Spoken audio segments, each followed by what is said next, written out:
Tonight from Ohio Township is the Steel City High School Football Showcase, a Western Hills matchup between the West Mifflin Titans and the Avonworth Antelopes. It's coming up next.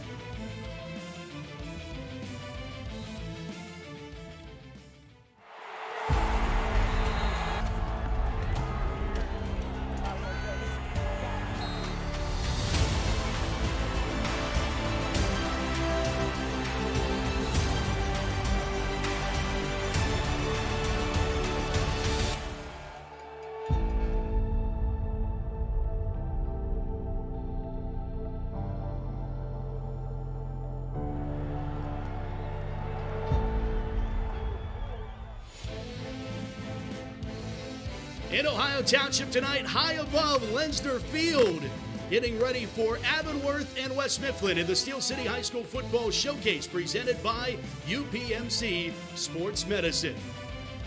Hi everybody, welcome inside the broadcast booth. I'm Matt Fargo, joined alongside Josh Taylor, gearing up for the Titans and the Antelopes. JT, a big one in conference play. Avonworth already out to a 2-0 start. West Mifflin, they got their first conference win last week, knocking off Beaver, handing them their first loss of the season. This is the time of year, midway through the season, we have 5 games down and 5 to go, separating the pretenders from the contenders. It's obvious that Avonworth, coming off a WPIAL championship performance last year as a contender, I think the question remains after tonight, will we have 2 contenders? And you're really right about that, because it's hard to tell before you get into late September, early October, but now we might see a slimmer playoff field, or if there will be a little bit more of a traffic jam, if you will, by the end of the night. Plus, it's worth noting, it's homecoming night here in Avonworth, so it's a good time to put on a good show on the big stage. They had to bring in extra bleachers for tonight's game. That's how many are expected in attendance tonight. But, JT, I got to ask, who are you looking at players to watch for tonight's matchup? We'll start with West Mifflin. With the visiting Titans, we will start with Delron White. Every coach who scouts West Mifflin knows who number 1 is. Granted, yes, he plays both ways, but you know his impact is felt the most with this team at the running back position. He is a factor back for certain. On the other side for Avonworth, it is a defensive guy. It's Brandon Biagirelli, number 6 on this group. Granted, yeah, he's coming off an injury, missed some time, but they know he's a key member of this defense. They need him to step up tonight, because not only is there one white for West Mifflin that can make an impact, they got a couple of them, and they need all the help they can get on defense. Yeah, really big get for Avonworth to get him back in the lineup, whether it be offense or defense. It's great to see him back. Of course, he's a high recruited prospect already committed to Bucknell.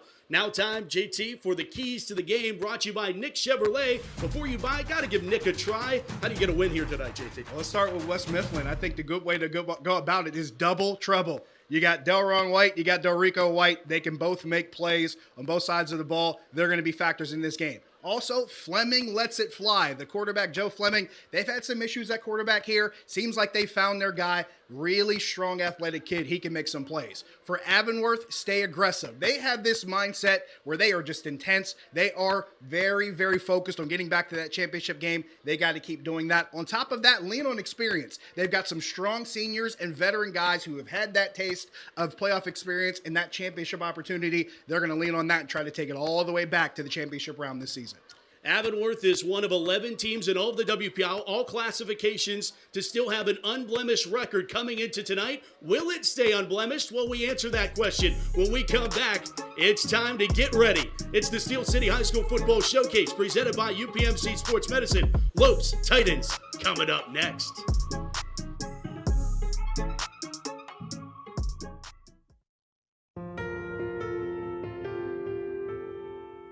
Most individuals, when they have an injury, they want to get back immediately, whether that is getting back to work or getting back to sport or getting to their next yoga workout.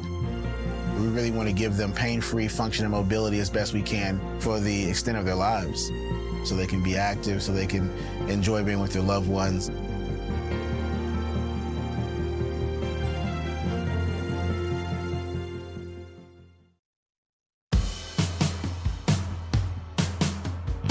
Are you ready?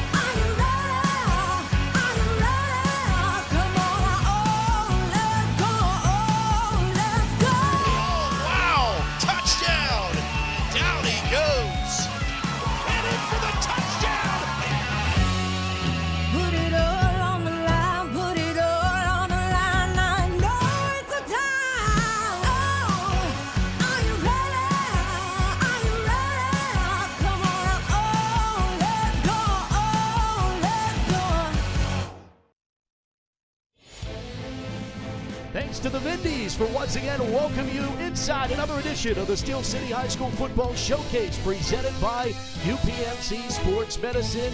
Avonworth and West Mifflin minutes away from getting it kicked off, so that means we got to go down to the sideline to Hannah Mears. Avonworth is undefeated and returns a key member to their lineup tonight. Coach John Core telling me that Brandon Biagirelli is the pulse and heartbeat of this team, so having him back is big, especially when it comes to depth. Avonworth likes to play players on just one side of the ball as frequently as possible, so this will help them do that. As for this West Mifflin team, don't underestimate that 2-3 record. They are 1-0 in conference play, and Coach Steele said that they were able to play some strong opponents to start the season, and he liked the way that his team competed. Matt, back to you.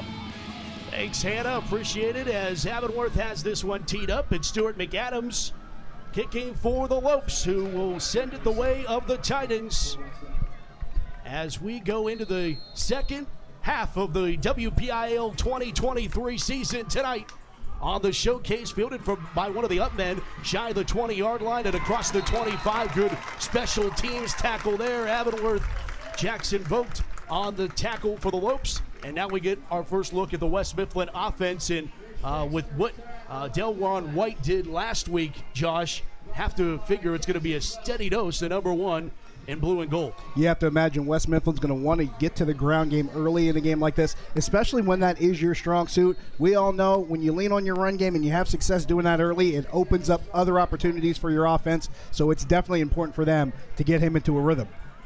Shotgun formation for the Titans, and Joseph Fleming, the quarterback for the Titans, will hand it off to Delron White, and White goes through a nice gaping hole there on the right side, picks up across the 30 to the 32-yard line. And White, we were talking about what he did last week. 249 yards, Josh, rushing, had a 23-yard touchdown receiving in that upset win, a 28-16 win over Beaver, handing them their first loss of the season. Really, it's starting to turn the tide for what West Mifflin does. You know, you look at what they started with at 0-3, but you also have to look at who they played. And sometimes it is about not only who you play, but when you actually play your best football, as we see White here bust through the hole and pick up a first down on that carry. But sometimes it is about when you turn on that switch and start to play your best football. Right behind Delron White, it looks like West Mifflin's doing that right now. Yeah, Hunter Blackson makes the tackle for the Antelopes. First down for the Titans. West Mifflin mentioning that start 0-3, losses to McKeesport, Thomas Jefferson. I mean, you're talking about some cream of the crop teams. We saw one of them last week. We saw Thomas Jefferson with that big comeback win against Bell Vernon. Pitch right side. It's another dose of Delron White, a third time, and it's not the charm. The Lopes know what's coming, and slicing around the corner is Brandon Biagirelli. He's back after a 3-week hiatus out of injury and going to make his presence felt on the defensive side of the football. Mentioned headed to Bucknell next year, but boy, the Lopes are glad to get him back for the stretch run. And he is making his presence known early. Good pursuit there to the ball carrier, and you're right, they need a guy like that back, especially facing an offense like West Mifflin that you know their run game is a big part of what they do. Second down and 9, they gave him 1. Opening drive of our Steel City High School Football Showcase.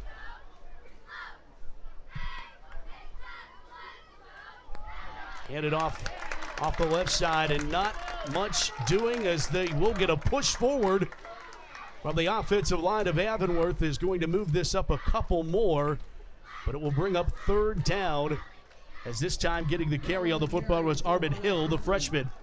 First carry of the night. Yeah, we saw number 6 here on the carry, Armin Hill, but something worth pointing out off that opening kickoff, that was number 5, Rich Fix, who actually fielded that kickoff. He limped off the field, and he's actually a part of a lot of different things West Mifflin does. We have not seen him back since that kickoff. We'll see if he's okay. Third down and 5 for the 43-yard line for the pistol formation. Goes Fleming. Handed off to White, and nothing doing there. Slicing in on the play for Avonworth was 66, Charles Coble, the senior, 6'3", 250. broke away from a guy he was teamed up with on that offensive line of West Mifflin and gets the tackle right at the line of scrimmage. It's 4th down to the punt unit on for West Mifflin. And it's really important when you're facing a team that runs the ball well. Shooting the gap is such a critical part of playing against this kind of run game. Great play there by Coble to get through and get the stop.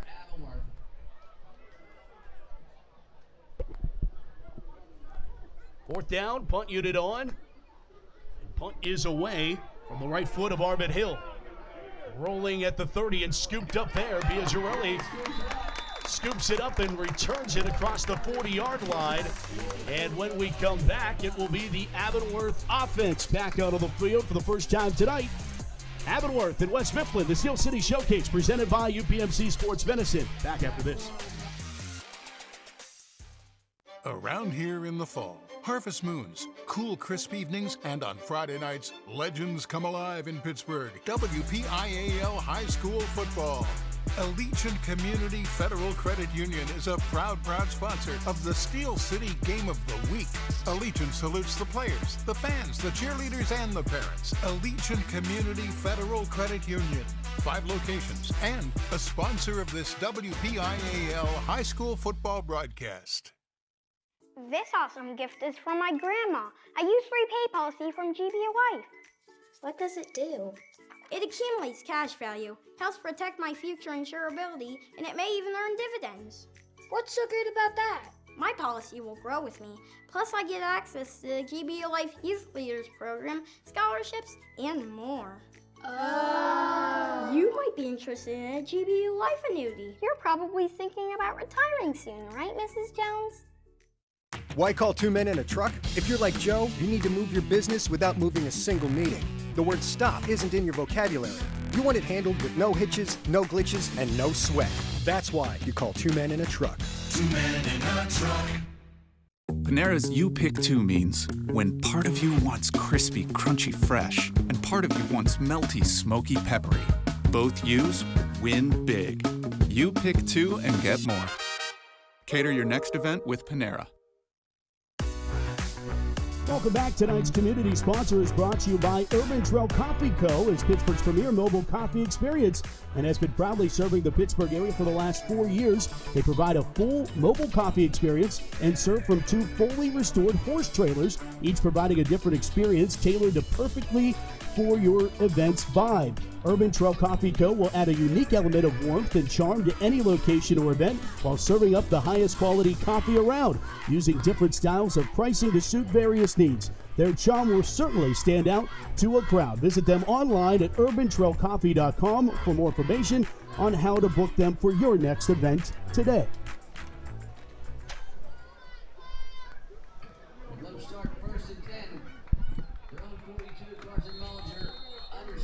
First down and 10 for Avonworth. First look at the Lopes offense, and West Mifflin might have jumped. Were they drawing off? No, this one looks like it's going the way of the Titans. It looked like a hard count there by Avonworth, and that entire right side of the West Mifflin front had a little bit of a extra step there before the snap. This Avonworth offense averaging 37 points a game, and so what the defense can do already, only giving up 9.1 points per game. It's been a stingy defense and a great offense as they go off the left side. And Dimitri Belisaris, the freshman, who has really stepped up in a big way with the Biagirelli injury, carrying the rock for this. And anytime, Josh, we've done a lot of football together, anytime you see a freshman step up and be able to contribute the way he has already. I think it takes the numbers that you just mentioned to a whole new perspective, because they're doing this on offense despite having guys having injuries and key guys being injured. Let me put it to you this way. It's one thing when you score 37 points a game. It's hard to lose a bunch of games when you score 37. It's also hard to lose a bunch of games when you give up only 9. Combine them, that's a pretty good combination. Belisaris gets the call off the left side, and he'll pick his way for a Lopes first down. And I think that's probably the thing that sticks out about this Avonworth team, Josh, is how young they are. I mean, you have a sophomore quarterback, a freshman running back. Normally, when you have the graduation they did, making the Whitfield Finals a season ago, you think that you're going to have a building season. Lopes reloading here. Yeah, they have a couple of seniors that they lean on, but you're right. Some of their veteran guys are, lesser experienced guys, and some of their key players are freshmen and sophomores. You put that kind of mixture together, it actually isn't a bad thing because you have the veteran experience with your seniors, but you also have athleticism with your younger players. It creates a good mix. Carson Bellinger, the quarterback, a little play action, will throw near side, intercepted and picked off. Joseph Fleming, the quarterback for the Titans, also playing in the safety position, steps in front of it and picks off his countermate, and the Titans have a first down. Matt, look at it here, and this was pretty well defended here. He jumps right in front of the route. He saw the receiver sit down. He got right in front of it and took it the other way.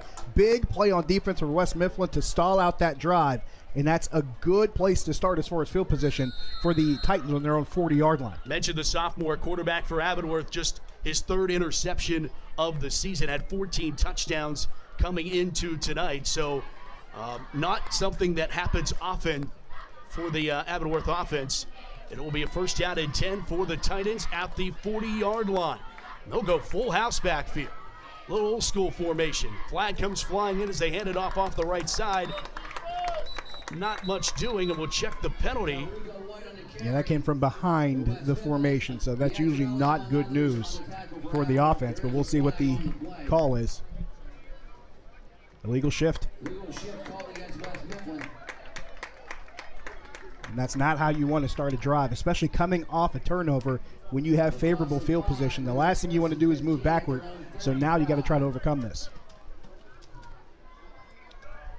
West Mifflin coming in 2-3 overall, 1-0 in the conference. Mentioned that win last week against Beaver. Avonworth unblemished, 5-0, 1-0 in the 2-0 in the conference. Beg your pardon.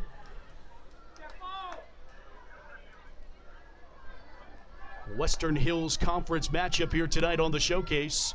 Play action for Fleming. Fleming going to let it fly down the sideline and got a wide open receiver down the far. It's Tyrone Leonard. The freshman makes the catch, and he weaves his way to the 40-yard line into Antelope territory. First down, Titans. That's a good way to overcome a negative situation to start out a drive, and a pretty good throw here from Fleming. He had a receiver down the sideline here, and I thought this was a good play for them to start out with because they've run so much, and Avonworth, you can rock them to sleep if you get the defense so focused on the one thing you're doing. This time they go up top and they get a big gain out of it. 25 yards. There you go.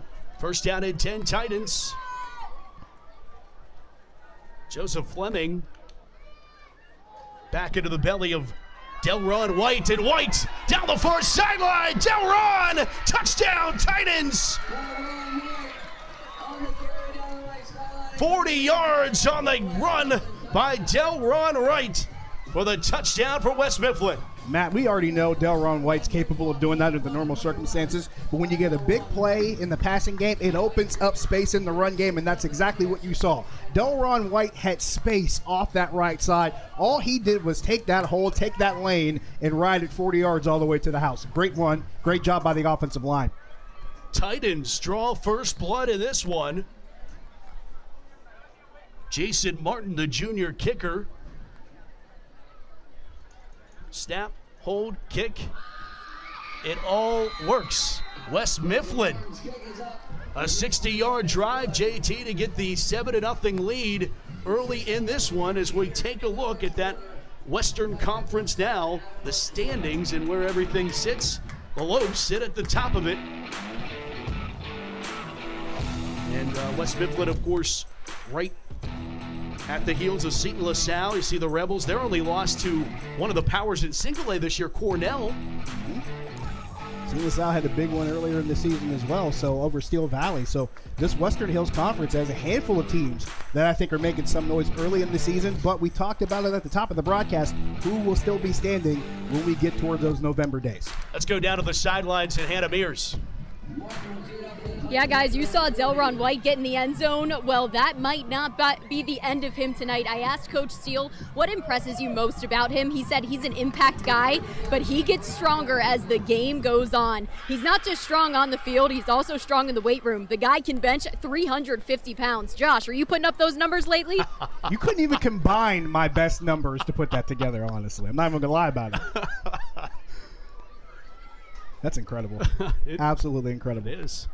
And you said it in the pregame, Josh, calling him a factor back, already a factor in tonight's game. You see just the athleticism, the talent, and more importantly, the breakaway speed, and he showed it all.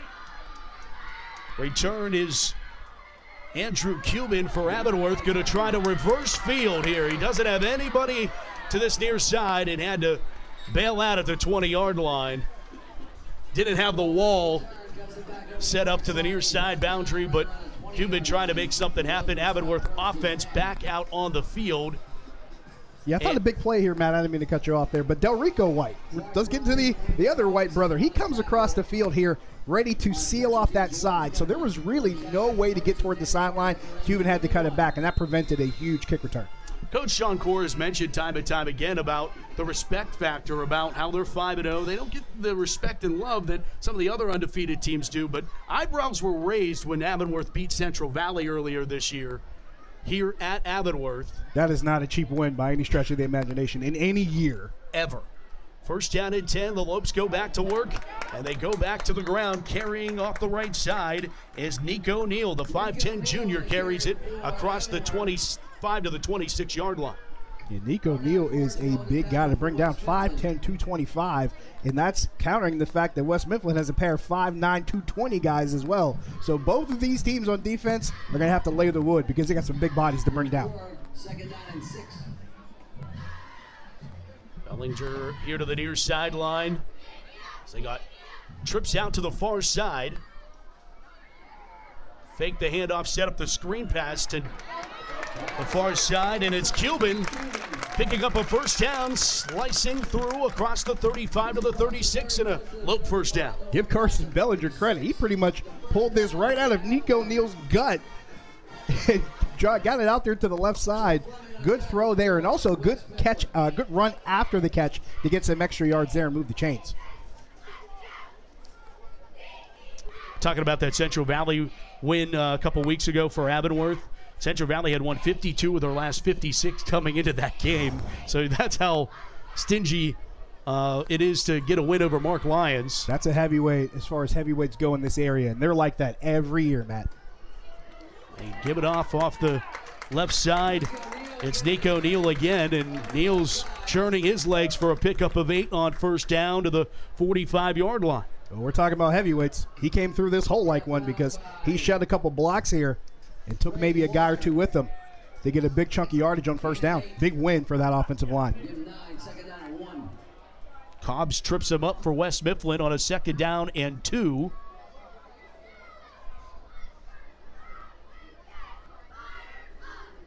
Looking to this near sideline, and a check with me on this Avonworth offensive drive on a second down. Motion man is Vogt. They hand it off, and it's right at the sticks for Neal. Should be enough. Oh, no, they're going to mark him down shy. 45, and it's because Nico Neal, he slipped after the handoff right off the exchange, and I think that knee touched down right there at the line of scrimmage. Really unfortunate for him, but it's no gain. So it's third down and 1 now. Bellinger looks to the near sideline.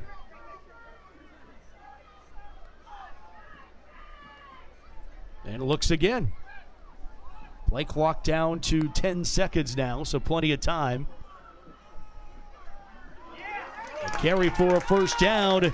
Nico Neal. First down, Lopes. And just into West Mifflin territory.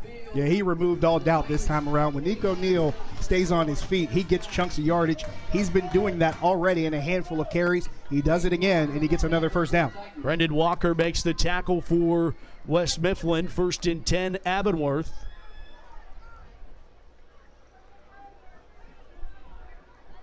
I mean, chunks of 8 on this drive, essentially. First and 10. Back to the ground and back to Nico Neal. Nico Neal goes over the left side.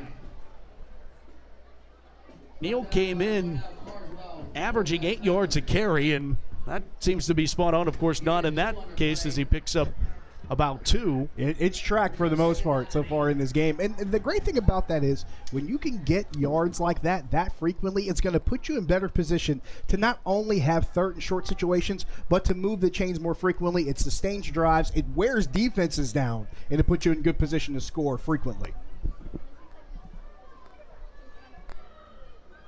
Bellinger from the shotgun, back to pass. We'll throw over the middle. It's again Biagirelli down the far side and making the catch. No, that's Cuban on the reception. I beg your pardon. Andrew Cuban makes the reception, and he's inside the 30 to the 25-yard line.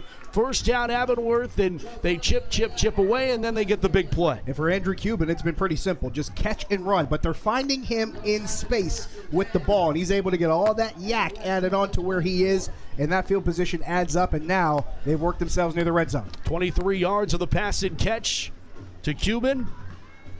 Thought for a second, we're getting to see Brandon on the offensive side, which we were told we would not. Here's Cuban again on a screenplay, and he'll angle towards the end zone, slicing down to the 5-yard line. First and goal, Avonworth.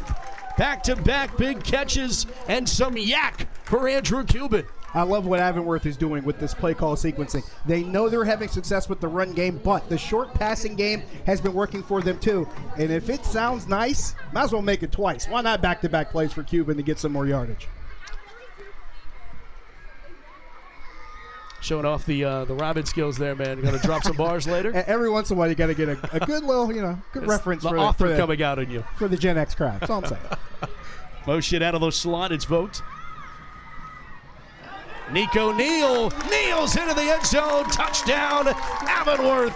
A response to West Mifflin right down the field. Go Avonworth. And Nico Neal gives the Lopes an opportunity to tie things with an extra point. We talked about this for West Mifflin, how one big play in the passing game opened up the run game. For Avonworth, it was a little bit of here and there. They had a big run play. You come back with a pass play, back-to-back pass plays, and go right back to the run. They used a lot of balance in this drive, and they were getting chunks of yardage, space in the passing game, and the run game finishes it off. Extra point by Stuart McAdams is good. And with 42 seconds to play here, we are all tied up at 7 here in the first quarter.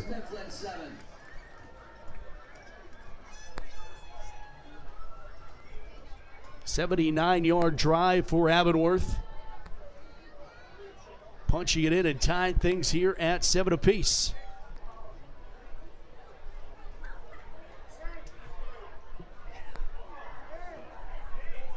We're going to go down to Hannah Mears. Guys, some irony on that touchdown with Nico Neal. Coach told me the thing about him is every time he touches the ball, he seems to score. He's big and physical, and we can hand him the ball 20 times a game, but sometimes he only gets limited because we would rather use him as a player on defense because he's also fantastic on that side of the ball. Thanks, Hannah.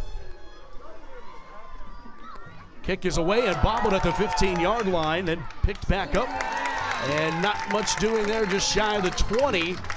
On the return for West Mifflin, Armin Hill, the freshman, didn't have much room to go there after bobbling.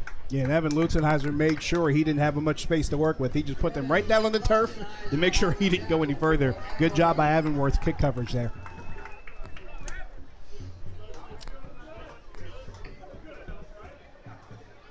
With 36 seconds to go here in the opening quarter, West Mifflin back to work, and of course,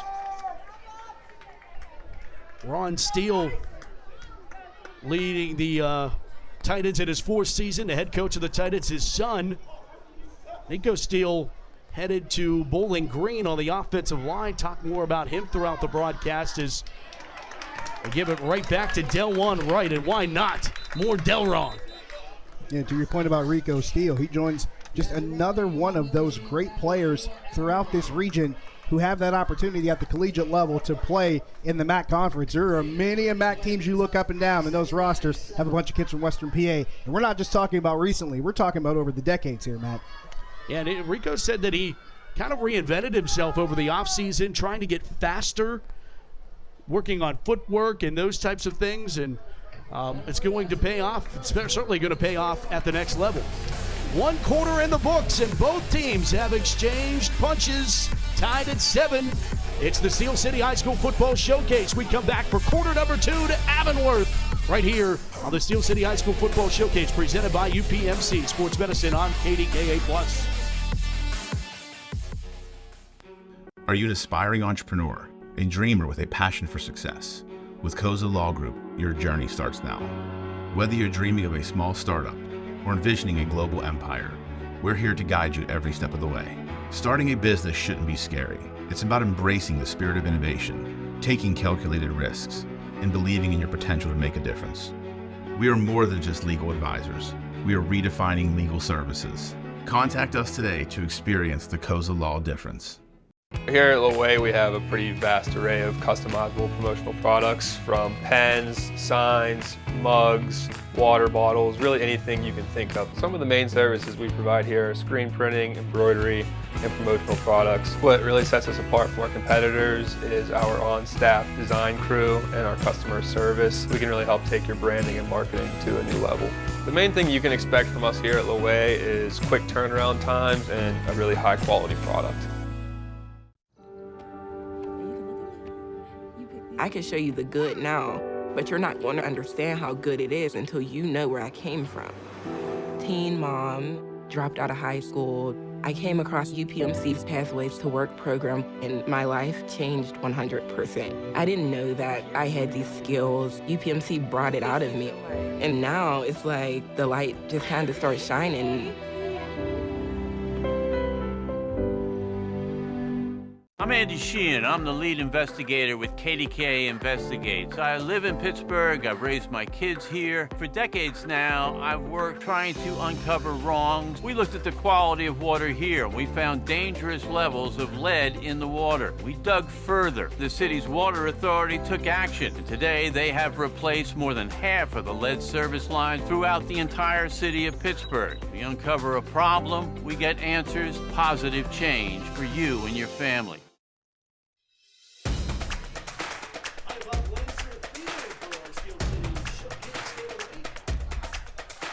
High above Lenzer Field for our Steel City Showcase Game of the Week. Tied at 7, West Mifflin and Avonworth. Welcome back alongside Josh Taylor. I'm Matt Fargo. Hannah Mears is down on the sidelines with us tonight. Back to pass. Fleming going deep. Hand jockeying it a little bit too deep on the pass that goes incomplete as West Mifflin trying to go for it all there on the first play of quarter number 2. Josh, it's 3rd down. And with good reason, because they tried it on their last drive. It worked out big for it. Granted, it wasn't as huge of a gain, but they did have some success going down the field vertically. Just a little bit short on the, I should say a little bit long on this pass, but not a bad shot at going at it because he had a step on the defender. That was Jose Perez, the intended receiver. It's 3rd down for the Titans.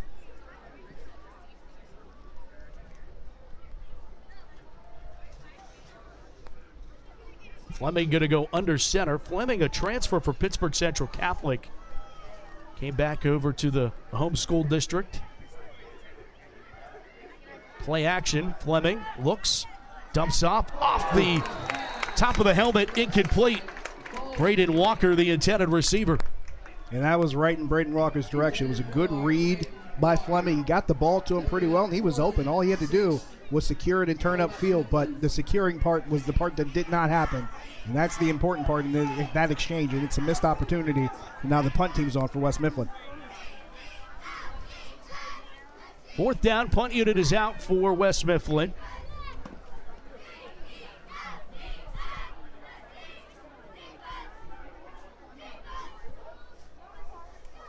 Armin Hill is the punter, and he's going to keep it. And Hill has the first down and more. Armin Hill is leveled at the 50, but the Titans will keep the football. 1st down, West Mifflin on the fake. Matt, that was a tough hit, but the damage was already done by that point. And this was a very, very aggressive call from your own end of the field this early in the game. Actually, I don't know if that was a call. I don't know. He just tried to prevent it from being blocked. Yeah. But he just kept it, and there was no one on that right side. All he did was just take the open space in front of him, and he got the chains and then some. If that was a decision by the freshman, what a decision it was. 27 yards and a West Mifflin first down to the 50-yard line. That's as heads up as they come if that was an on-the-field decision. But if it was a call by the coaching staff, wow, crazy aggressive play. I think you're right, Josh. I think he just decided to take off with that. It looked a little bit too close for comfort, and now Duke John Core and his Avonworth Antelopes staff call a timeout. So we want to thank our Steel City High School Football Showcase sponsors all season long. Thanks to UPMC Sports Medicine, Allegiant Federal Community Credit Union, GBU Life, 2 Men in a Truck, Koza Law Group, Special Olympics Pennsylvania, Leeway Enterprises, Ready, LaRoche University, Mariani and Richards Incorporated, Washington and Jefferson College, the Waterfront, Panera Bread, and Allegheny College. Thank you to all of our sponsors. And let's go check downstairs with Hannah Mears. Yeah, Matt, you guys were just talking about the freshman Armand Hill. Coach said he's a big-time football player. You'll be hearing about him down the road. He plays both sides of the ball, splitting time at corner, receiver, and running back, and he has been playing this game at an elite level. However, it doesn't surprise them too much because he's been doing this since he's been 5 years old. So it sure has been nice to see him blossom into what he's doing now, Matt. Love to see, too, JT, that guy 5'9". He can have the speed, but also pack a little punch there, take a hit, and pop right back up like he did. I thought that was the most impressive part of it. He took a hit and just bounced right off. Handoff that doesn't go anywhere on first down. And guess who it is? It's Brandon Biagirelli on the tackle for the Lopes. This was a big hit here by Biagirelli. Not as much of a bounce off there by Delron White. He did keep his foot there for a second, but that's a hard hit to try to recover from. Big stop there at the line of scrimmage for Avonworth. That's a matchup I'm looking forward to all night long. 5'9", 220, and Delron Wright going up against Biagirelli, who's 6'2", 225. Sounds like unstoppable force and immovable object to me. Sure does. And the timeout party, West Mifflin has joined it, so we will too. We're going to join it. We'll take a break as Avonworth and West Mifflin are all tied up at 7 in the showcase presented by UPMC Sports Medicine. When you step through that door or shake their hands, will you be prepared? When you stand up for a client or walk into that meeting, will you be ready to prove to them that you deserve to be there? When you come to Washington and Jefferson, you will be.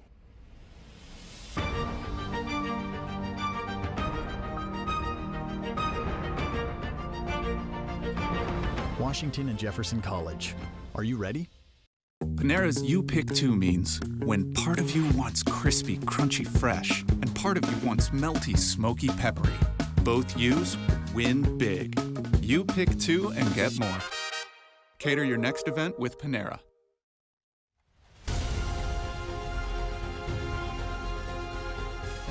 Looking to escape a dead-end job? We can help. Apply at 2 Men in a Truck today for a good job that can become a great career. Around here in the fall, harvest moons, cool crisp evenings, and on Friday nights, legends come alive in Pittsburgh. WPIAL High School Football. Allegiant Community Federal Credit Union is a proud sponsor of the Steel City Game of the Week. Allegiant salutes the players, the fans, the cheerleaders, and the parents. Allegiant Community Federal Credit Union. 5 locations and a sponsor of this WPIAL High School Football broadcast. Welcome back, Avonworth and West Mifflin. The 110th season of Avonworth football, the 65th season of West Mifflin football, and the first season of our Steel City High School Football Showcase. Second down and 9 from the 49-yard line. Rolling out is Fleming. On the right hand, he'll throw and undershoot his intended receiver, incomplete.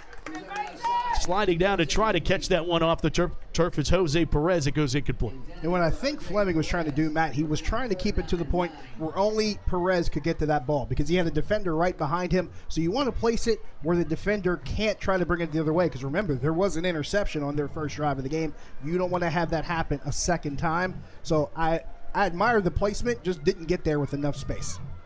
Now it's third down 9, and West Mifflin continued this drive thanks to a heady play by a freshman on a fake punt attempt. But you want to be able to do something with it since then. They haven't been able to move the ball, but all 1 yard. 3rd down 9 from the 49. Fleming empty setback. Back to pass. Screen pass set up, and Avonworth is all over it. Specifically, 54, Mason Metz, a junior, read that to perfection after it got into the hands of Armin Hill. Yeah, you saw the play try to develop here for Steel Valley, but Avonworth was on top of it, well scouted, well read, and by the time the ball was even in the receiver's hands, Metz was already on top of it, broke down and made that tackle. Great textbook play on defense, and that's a big job by Avonworth to try to slow that down. All right, back to the punt unit. See if this is actually going to be one that finds the foot of Armin Hill. Bouncing around, picked up by Velaceres. And Velaceres breaks a tackle into the 50, and there he goes! The freshman down the sidelines! Touchdown, Avonworth! You got a flag on the play here, Matt. This one might come back.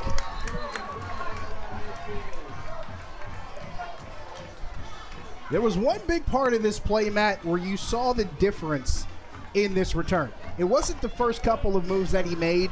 It was when he had that space in the hole and he tried to jump through that gap and hurdled a potential tackler, or at least somebody that was on the ground. That's when that space opened up for him. But here's the question. It's going to be against Avonworth. This is going to come back. Early indication. I believe it's a personal foul too, JT. That's even harder. That's even rougher. When it's a holding call, that's one thing, because sometimes you're just kind of caught up in the heat of battle. You maybe grab a jersey for a little bit too long. Personal foul, that's something that kills a drive. It kills a scoring play. And in this case, it kills field position also for Avonworth. Right. Freshman was trying to get into the end zone. Leads the team in touchdowns on the season, with 8 of them coming into tonight.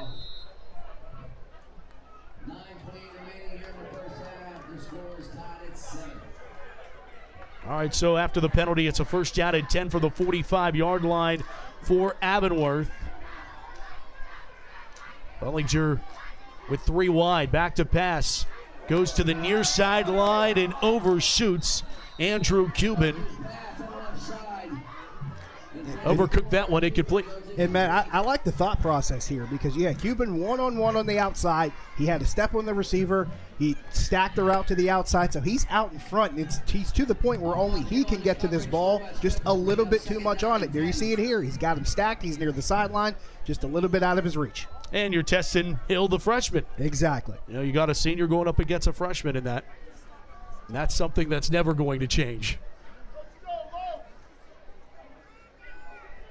Bellinger looks to the near sideline, moves. Tailback to the left side. And they pitch it out that way as Nico Neal just doing it all himself.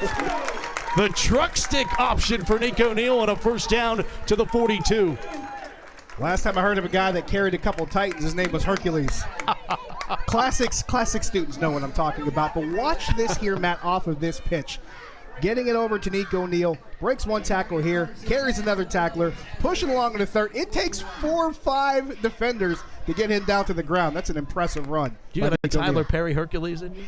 What's that? You got the Tyler. I'm saving that one for you. All right, you got to time that one well. I can't give you a heads up when that's coming. Please don't. Handoff. Left side again. Nico Neal almost shredded a tackle, and he would have been off to the races. Pulled down at the 19-yard line. They give him inside the 20, and the Lopes into the red zone on a 23-yard carry. Matt, there's a phrase that some coaches like to use for a play like this. They call it a grown man run, and that's what that was. Breaks 1 tackle, almost breaks the 2nd one. He had Fleming at his legs there, but Fleming managed to take his legs out and get him down. But, man, Nico Neal is on a roll right now.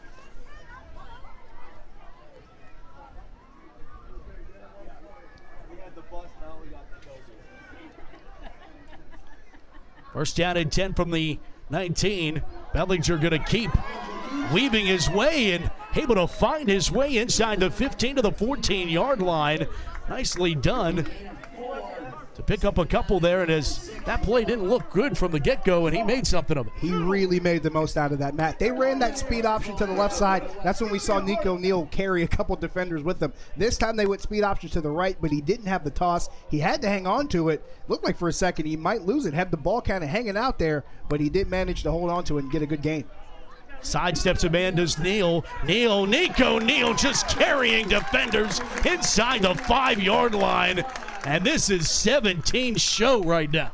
You might as well just have a trailer hitch on the back of his jersey because he is literally just hauling bodies along with him down the field. Watch it again here. Comes through the hole. Breaks one tackle. Another guy hanging on and bringing him down to the ground.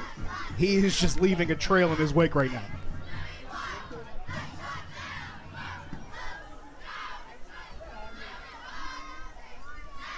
They give it off to Neal, and this time West Mifflin has it sniffed out, but it took 5 helmets to the football to make sure that he wasn't going anywhere. First one on the scene for West Mifflin, Landon Robinson, another freshman on this West Mifflin squad, and help arrived and sealed him up. Yeah, you're going to have to gang tackle a guy like Nico Neal, and if you're going to do it to have the biggest effect, you need to do it right there at the line of scrimmage, and that's what West Mifflin did. They stacked him up. They had a couple guys there to meet him and a couple extra ones just to push him in the right direction. That was a game of tug of war that you don't want Avonworth to win, and West Mifflin saw to it that they got pushed backward. Brandon Biagirelli is into the lineup right now for Avonworth, and Avonworth calls a timeout. He had checked into the game offensively, and, what they were talking about was whether or not he was going to play. They said he was just going to play defense. You really can never believe a coach when he says he's going to go. When you need a guy like that, he's going to go. Let's take a look at the Whitfield Insiders Top 25 coming into tonight. Carlos Zofko and the Whitfield Insider. Central Catholic prohibited. #1 favorite right now with what they did to North Allegheny. What a statement win that was. But I'd almost flip NA and Peters Township after what Peters did to Upper St. Clair in a shutout victory last week. And the Quips, again, it doesn't get talked about enough, Josh. Single A, playing in 4A, still undefeated. They pulled off West Allegheny last week. I don't know how they do this, Matt. You and I have covered enough Aliquippa games over the years in some of our previous stops, and we always say the same thing. How is this program just continue to just replicate what they do and just reload with talent every year? There's something out in the water out there in Beaver County because they just keep doing it in Aliquippa. See, for the Avonworth faithful, checking in at #8. There you go. I mean, oh my. That was just a little Oklahoma drill in the middle of the game. That was 2 men on the rep and no one else was in on it. But you gotta say with this top 25 list, with Avonworth checking in at 8, as you mentioned, that shows you just, you talked about the respect factor earlier in this game, but that shows you just how highly Avonworth is regarded as far as what they've done so far and the talent that they have on the field. And I'll point this out. It's a list made by Duquesne, man. It's got to be good. You know it's good if it's made by Duquesne, man, Matt. That's all I'm saying. There's a lot of us there you go. Up here. We are one way or the other. Throwing slant route in and out of the hands. Incomplete, intended for Cuban in the end zone. A tough catch here, though. Yeah, I thought this was a great throw, too. I thought it was pretty well placed, but the timing aspect of it on the slant route, got it to his man, just couldn't hang on to it here as you see it on the replay. Just couldn't haul it in. Good defense there also, but great opportunity for Avonworth, and they just couldn't get it done. Jose Perez was the man in his pocket. 3rd down and goal for the Lopes. Ball resting at the 10. Looking here to the near sideline as Bellinger and Neal in the backfield.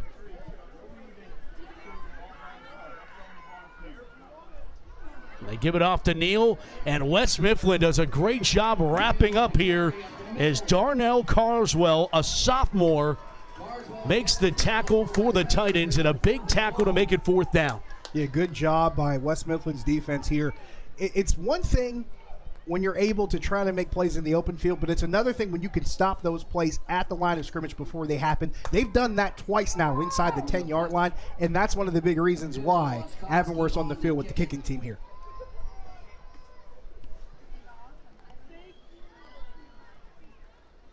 Field goal attempt here for Stuart McAdams. Snap, hold, and kick. Good. Kick is good for Avonworth as they take their first lead of tonight's ball game. 5:40 to play in the first quarter, and Avonworth has a 10-7 lead. It's the Steel City High School Football Showcase on KDKA+. I started working out with my dad when I was 12 years old. He said, "While everybody else is sleeping, you up working. It's gonna pay off for you."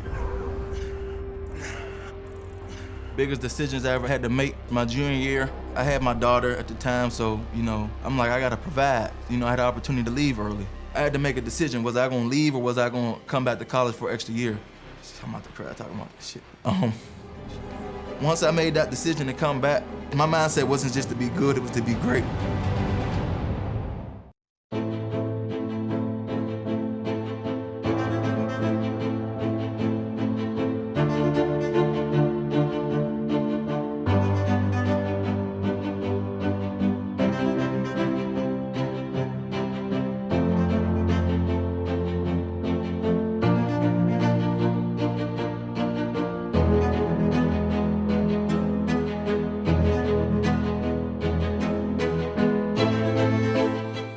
My name is Loretta, and this is Special Olympics Pennsylvania.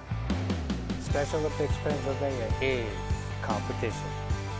Special Olympics Pennsylvania is leadership. Special Olympics Pennsylvania is life-changing. Special Olympics Pennsylvania is unified. Special Olympics Pennsylvania is inclusion.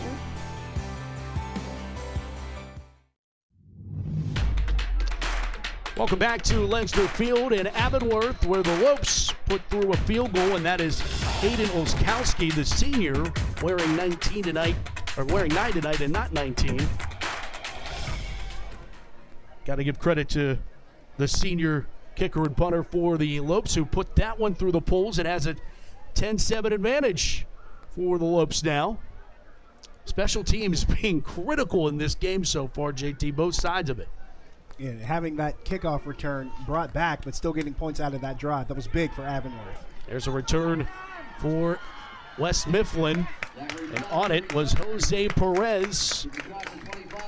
And Perez is upended around the 30-yard line, where the West Mifflin offense back to work, trailing by 3, 5:32, and what has been a pretty fast-moving first half. That's what happens when both teams are running the ball so well and so efficiently. It takes time off the clock. It takes chunks out as you go, and it keeps the chains moving. And most times when it's a game like that, it means there's a lot of pads popping too. So, the time might go quickly, but when that second half comes around, it may feel earlier in the night, but it's going to feel later on the night for those guys down on the field. First down and 10 for the Titans. Avonworth responded when West Mifflin went up 7-0 with a touchdown to tie things. Can West Mifflin respond to Avonworth's score? Delron White, the first answer to that question, as he'll carry for a 4-yard pickup. We talked about Nico Neal for Avonworth carrying some bodies. Delron White can do the same thing. He can take some hits here, and you see him come up through the middle. And it wasn't necessarily a clean hole to get through, but he does take a shot or two and stay on his feet to get 3 on that first down carry.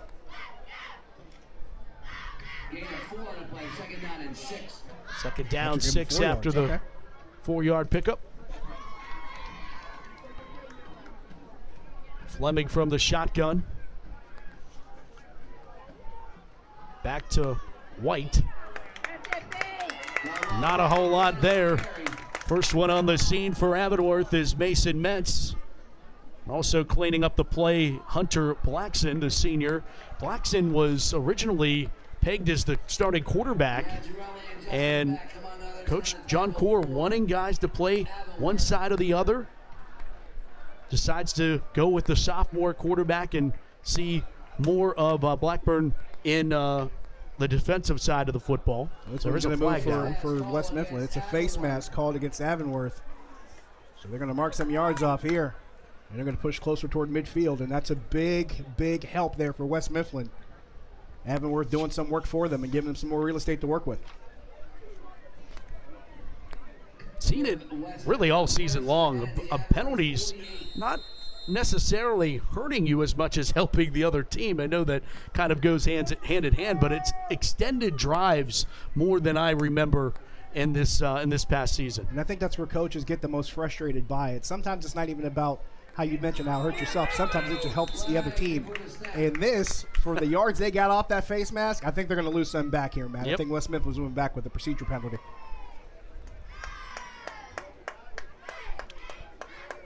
False start. We'll give 5 yards back. I think this is Delrico White. He came across in motion. He was kind of lined up there behind the center. I don't think he ever really got set when he was coming across there, across the formation. Maybe that's why they threw that flag. Well, it was once a 1st and 10 on the other side of midfield. It's now a 1st and 15 back on their own end.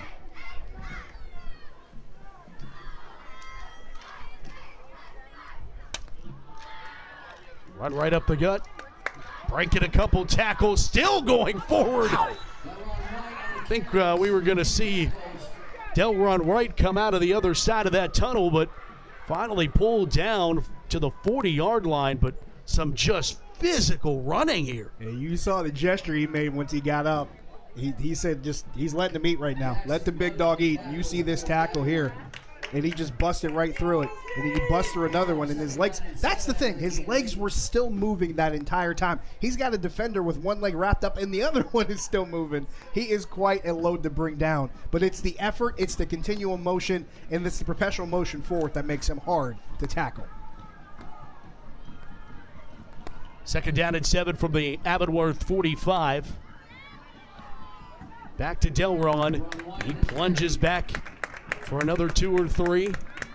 It's about 2 yards. West Mifflin's starting to get into that rhythm where they have that formation, and it looks like those guys up front are finding those assignments that they want to make as far as moving some guys off the ball and creating space for Delron White. And he's already a hard guy to tackle, but if you give him space to make plays, it's going to make it even harder for that defense to stop him. Plus, they have a 3rd and short to show for it. Now it's Fenter's on the tackle for Avonworth. 3rd down, 5 from the 43-yard line. White now behind Fleming. Motion is Delrico Wright, his twin brother. Throwing on the slant pattern. Caught near side Tyrone Leonard. And Leonard was able to shake away and get a 1st down. There is a flag down. I want to say there was a side judge that threw that flag, Matt, right here on that near side sideline in front of Avonworth. And that was right around that time that pass was completed. So I'm curious to see what the discussion is right now. Because if this play stands, it'll be a 1st down for West Mifflin on that short slant route. It's pass interference on the offense. So it's going to come back. Let's see if we can find out what happened here on this play. Can't really see it inside the screen, but that was number 20. That was Zachary Brown for West Mifflin, who was wide open and caught that slant over his shoulder. You see it on the outside. Oh, okay. I wonder if they got Jose Perez here. He was engaged down the field with the defender. I think that was number 8, Lucas Garda for Avonworth, and maybe that's where the flag came from, which would make sense because it came from the sideline, Matt. It didn't come from the defensive backfield. Yep. Maybe they saw Perez locked up with Garda and threw that flag so far down. It's going to kill this opportunity as it's going to move them all the way back to the 43-yard line of West Mifflin and make it a 3rd down and long here. Yeah, this was 3rd and manageable. Now it's a potential drive killer, Matt.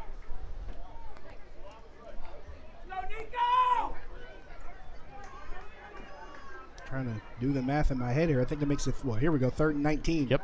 I think I came up with 18, so I'm glad someone else is double checking me. So much for the Duquesne connection. Hey, I didn't say I majored in math. Looked like kind of a broken play. They gave it away to Delron White, and the result is a broken play. Avonworth. Nick Fetters on the scene again as it's 4th down, but there looked to be a bunch of miscommunication in the backfield. Yeah, I think they were going for some misdirection there, Matt. They had some jet motion coming behind the play, and then they tossed it off to the left side. It really didn't matter because Avonworth was there to meet it anyway. They stayed home. They stayed true to their gaps and kept their integrity and brought the ball carrier down. But, yeah, it didn't look as organized as it probably was intended to be for West Mifflin. Cuban back deep for the punt.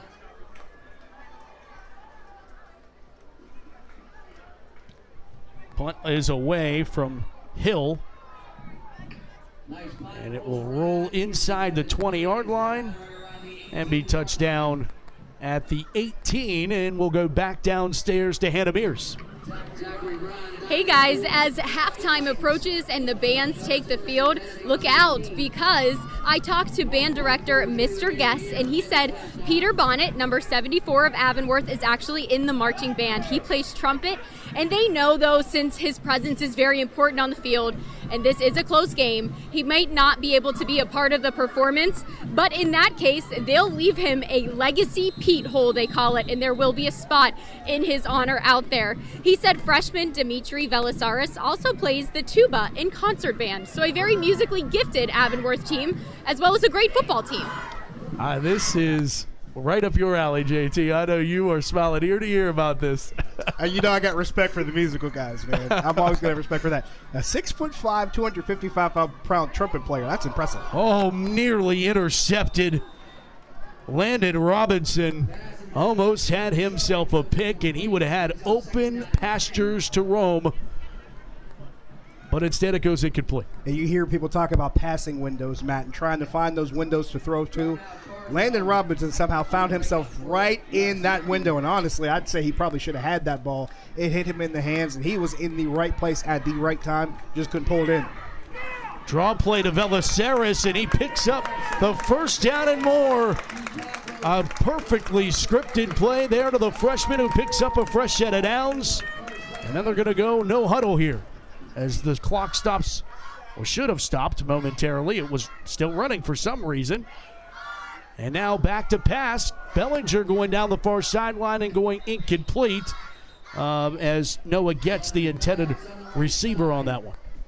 In Avonworth, they moved pretty quickly here. They got a big gain on the run play from Velisaris, and they went strictly vertical on the very next play. Just couldn't find a connection with the receiver. And it didn't really look like Noah Getz was open anyway, but I understand Avonworth really trying to push the ball down the field and get West Mifflin on their heels. Second down and 10, 1:09 to play in the first half. Bellinger from the shotgun. And now looking back to this near sideline, the no huddle offense from Avonworth. Bellinger steps up into the pocket, now going to take off and run with it, and he'll be escorted out of bounds by Delrico White. Yeah, this is a pretty smart play here by Carson Bellinger. He saw that pocket pretty much just open up right in front of him. And sometimes as a quarterback, if you don't have an open receiver, but you have that space in front of you, you just take it, you get the yards from it, manages to get himself out of bounds, stop the clock with 1:02. And this is the reason why, because you want to keep this guy in position to maybe get a score here before the end of the half. You see Aiden Olkowski warming up on the sidelines for Avonworth. Already has one through the polls. Looking to get another opportunity with just a minute to play here in the first half. Avonworth leading by 3. Trips to the near side. Bellinger rolls this way. Looks, throws, down the numbers, and it's intercepted. Fleming with the pick.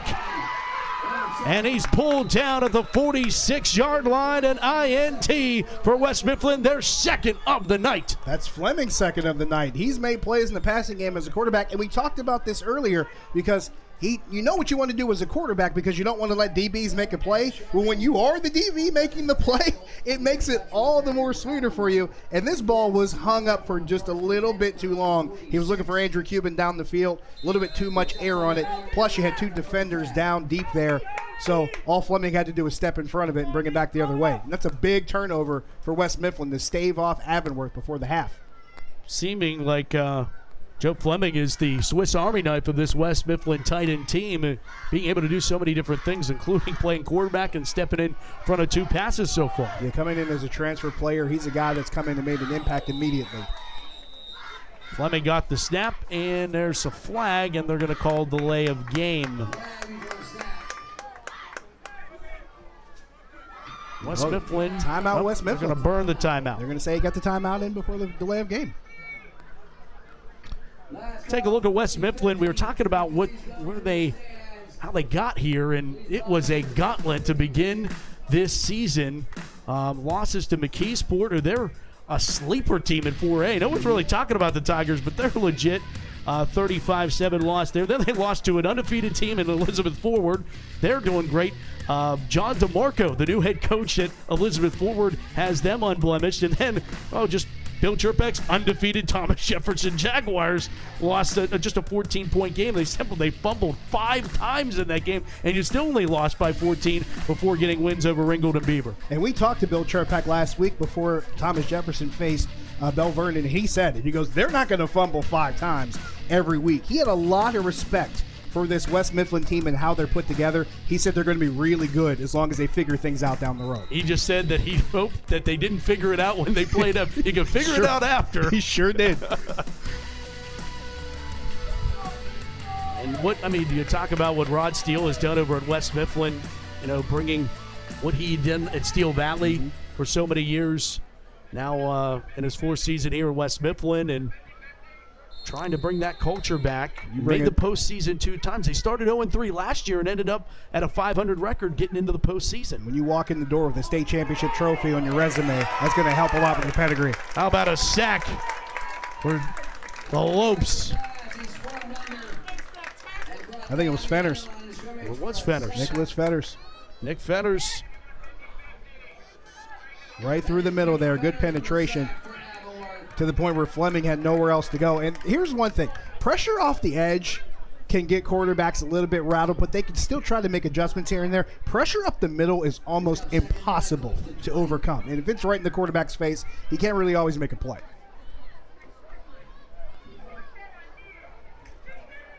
Looks like they're going to let this run out to the half, Matt. Seems that way.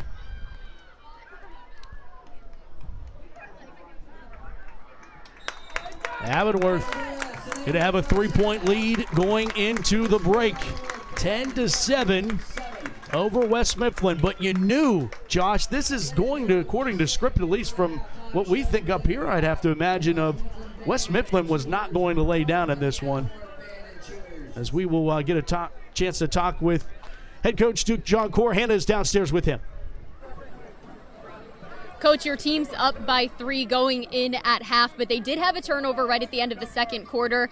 What would you like to see from your offense in the back half of this game? We just got to minimize mistakes. We have 2 turnovers. We've got to execute what we have in the game plan, and I'll come out in the second half and play. Your defense, though, a positive note to end, a big sack there. How did they continue to keep the score tight? Yeah, they played well the first half. We had 1 breakdown on a running play in the first half, and they capitalized on it. But other than that, they played great. West Mifflin's capable of some explosive plays. How do you make sure they don't continue that? Absolutely. They're a good football team. That's why it's 10-7. Thanks so much, Coach. Good luck. Thank you. Yeah. Matt, back to you.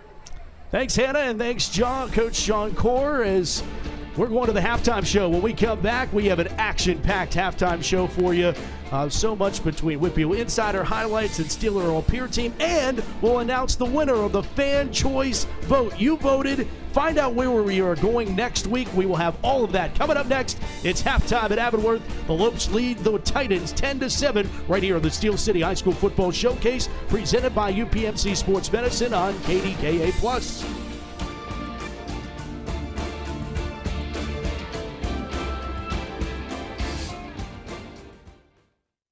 Sure, I'll be there at 5 a.m. I can binge one more episode. Let's face it, you don't always set yourself up for success. 5 more minutes. Where are my work shoes? But GBU Life makes it easy with life insurance and annuity products to help secure your future, so you have the freedom to do more of what you love. Congratulations! Retiring early must be nice. What are you going to do first? I think I'll sleep in. Secure your future today. Visit gbu.org. La Roche University set me up for success. When I went to La Roche to visit, it stole my heart. I transferred to La Roche because my original school just didn't work out. La Roche, I was able to be on the basketball team. They had majors I wanted, and financial aid and their assistance helped out a lot. La Roche students have access to it all: the culture and connections in Pittsburgh and a residential campus in the North Hills. Tour campus and you'll receive a $250 visit grant. Learn about our fall events at laroche.edu. Most individuals, when they have an injury, they want to get back immediately, whether that is getting back to work or getting back to sport or getting to their next yoga workout.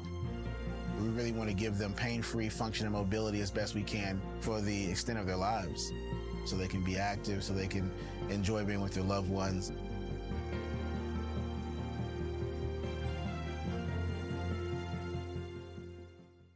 Here at Lopes, we have a pretty vast array of customizable promotional products, from pens, signs, mugs, water bottles, really anything you can think of. Some of the main services we provide here are screen printing, embroidery, and promotional products. What really sets us apart from our competitors is our on-staff design crew and our customer service. We can really help take your branding and marketing to a new level. The main thing you can expect from us here at Lopes is quick turnaround times and a really high-quality product. Trout Plumbing is a registered and insured master plumber that services the South Hills. They offer a variety of services, including camera inspections and dye testing. Trout Plumbing also offers a veteran and senior citizen discount. When in doubt, call the Trout at 412-983-8106. Pittsburgh. Its long and proud heritage is beautifully preserved in the awe-inspiring buildings that surround it, in the places where we live, where we worship, and where we play.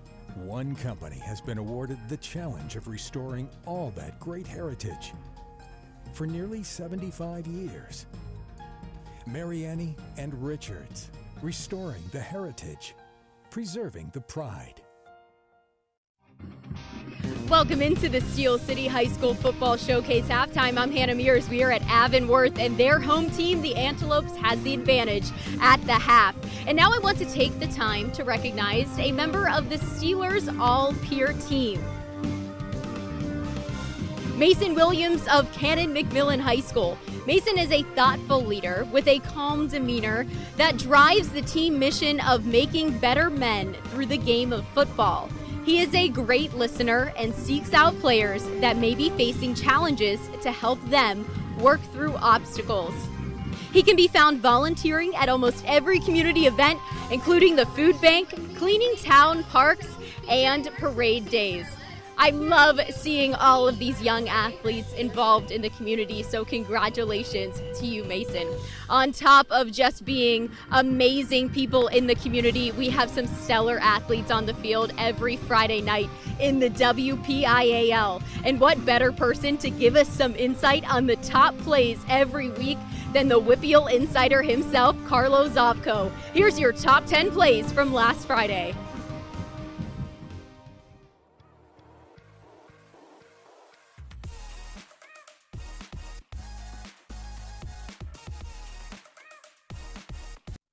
Welcome back to the Whippeal Insider Show, presented by Franjo Construction. I am your host and Whippeal Insider, Carlo Zofko. Can you believe we are halfway through this season already? We've had some big games, big storylines, and oh yeah, we've had some big plays. We're going to break down the 10 best from last week's action. Kicking off the countdown at number 10, it's the Burgettstown Blue Devils. And how about the Blue Devils with some trickeration? It's senior wide receiver Zach Schrockman who takes the double reverse for the score. Burgettstown blows out Chartiers Houston 40-0. At number 9, we're going to the North Catholic vs. Kiski game. It's the Trojans versus the Cavaliers. This time, it's senior linebacker Brady Kozaria. He's in the passing lane. He plucks the ball, and he takes it all the way to the house. The Trojans go on to beat the Cavaliers. At number 8, it was the game of the year. It's the game everybody was talking about last week. Central Catholic versus NA. And it's Michigan commit early in the first quarter. Cole Sullivan forcing the fumble. And then it's Penn State commit Anthony Specca taking it all the way. Doesn't quite get in the end zone, but this was absolutely a game-changing moment. The Central Catholic Vikings go on to beat North Allegheny 50-22. At number 7, it's the Battle of the South Hills, and we're going to our good friends at Peters Township again, and their defense makes the countdown yet again. This time, it's senior defensive cornerback Elliot Schratz. He picks off USC and takes it to the house. Peters Township goes on to win 31-0. At number 6, we got Chartiers Valley in the house. Pittsburgh Steeler long snapper Christian Kuntz, proud alum of this squad. This time, It's Chase Schofield, the quarterback, running circles around the pocket to find his man open in the end zone. Rudy Morris, big win for Chartiers Valley last week. Let's take a break and thank our sponsor, Franjo Construction. Franjo Construction, Western Pennsylvania's leader in commercial construction. Nestled in the heart of Homestead, Pennsylvania, this family-owned business is a beacon of trust and reliability. Recognized as the industry's go-to general contractor, Franjo isn't just about building structures, it's about building relationships. Every project is unique, and their integrated approach ensures your visions come to life, executed perfectly. As a rapidly growing organization, Franjo is dedicated to seeking the best talent who thrive in a fast-paced and challenging environment. Franjo values the importance of quality craftsmanship and strives to employ individuals who prioritize enhancing their professional careers as well as themselves. Franjo offers top-notch training that ensures your success. Become a part of the Franjo family and reap the benefits of competitive wages, 401k, excellent benefits, and paid time off. Franjo Construction, uniting our team and customers to build the future. Apply today. Back to the action at number 5. We got East Allegheny versus Greensburg-Salem, and there's a lot of defensive plays in this top 10, and we got another great one. East Allegheny with a huge hit on the quarterback, and it's the junior, Lorenzo Faulkner, scoops it up and takes it all the way to the house. Huge play for East Allegheny as they go on to take the victory.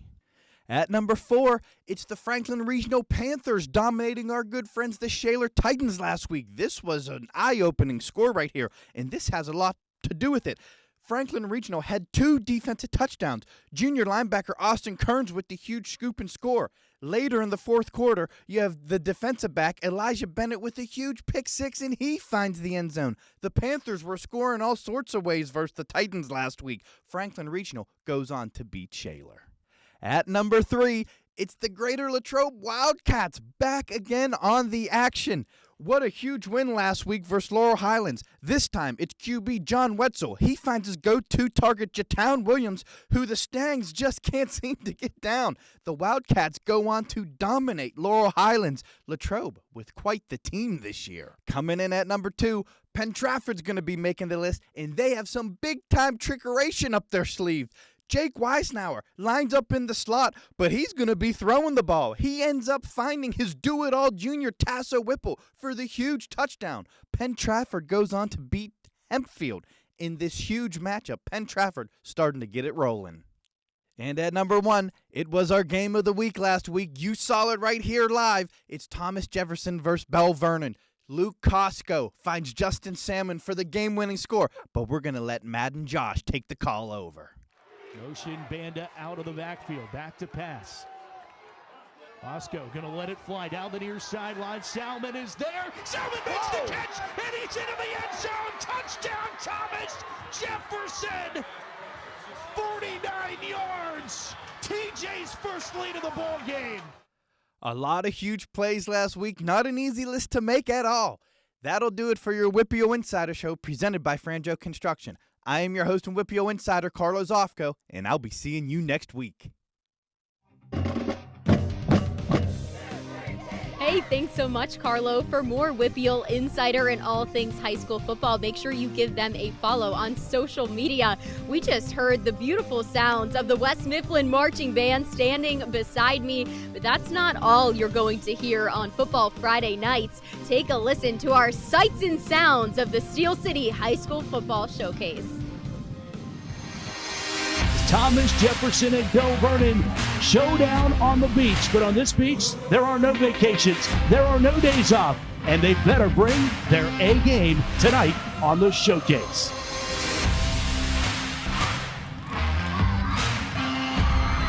Shotgun formation for Braden. He'll throw on a slant pattern. It's Quentin Martin. Martin, a shoestring tackle team.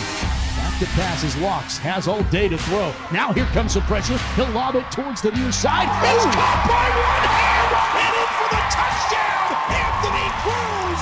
Oh, you gotta be kidding me. This is one of those plays. You're gonna see this the rest of the season. Quarterback Brandon, back to pass here on the near side. Throw on the near side, it is caught. Braden White on the reception.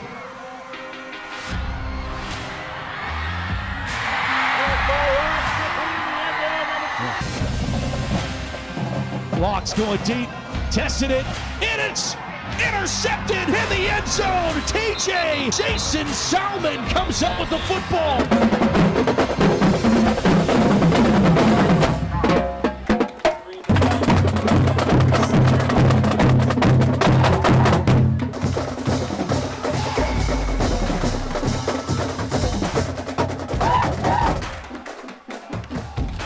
Banda out of the backfield, back to pass.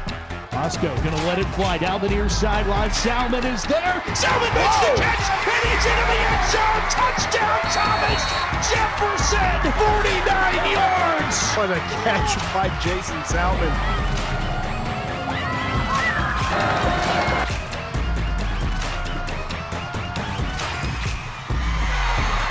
Thomas Jefferson stays undefeated, 5-0, 24-19 over Bell Vernon.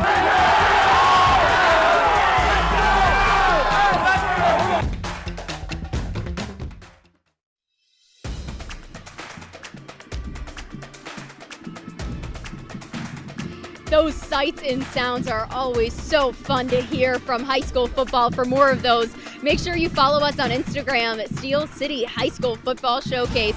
We'll be back with more of our halftime show presented by UPMC after this. I'm Andy Sheehan. I'm the lead investigator with KDKA Investigates. I live in Pittsburgh. I've raised my kids here. For decades now, I've worked trying to uncover wrongs. We looked at the quality of water here. We found dangerous levels of lead in the water. We dug further. The city's water authority took action. And today, they have replaced more than half of the lead service lines throughout the entire city of Pittsburgh. We uncover a problem, we get answers, positive change for you and your family. Good job, excellent job, okay? That was tough competition, but it was good competition. It shows you what we need to work on. You can't give up, okay? And you never have. You've never made excuses. So we just get back in, we get in the trenches, we play 2 games tomorrow, and then we see what we end up with. Got it? All right. 1, 2, 3. La Roche University set me up for success. When I went to La Roche to visit, it stole my heart. I transferred to La Roche because my original school just didn't work out. La Roche, I was able to be on the basketball team. They had majors I wanted, and financial aid and their assistance helped out a lot. La Roche students have access to it all: the culture and connections in Pittsburgh and a residential campus in the North Hills. Tour campus and you'll receive a $250 visit grant. Learn about our fall events at laroche.edu. This Saturday, tune in to KDKA Plus for D3 college football as the Carnegie Mellon Tartans face the Allegheny Gators. This Saturday at 7 p.m. on KDKA Plus.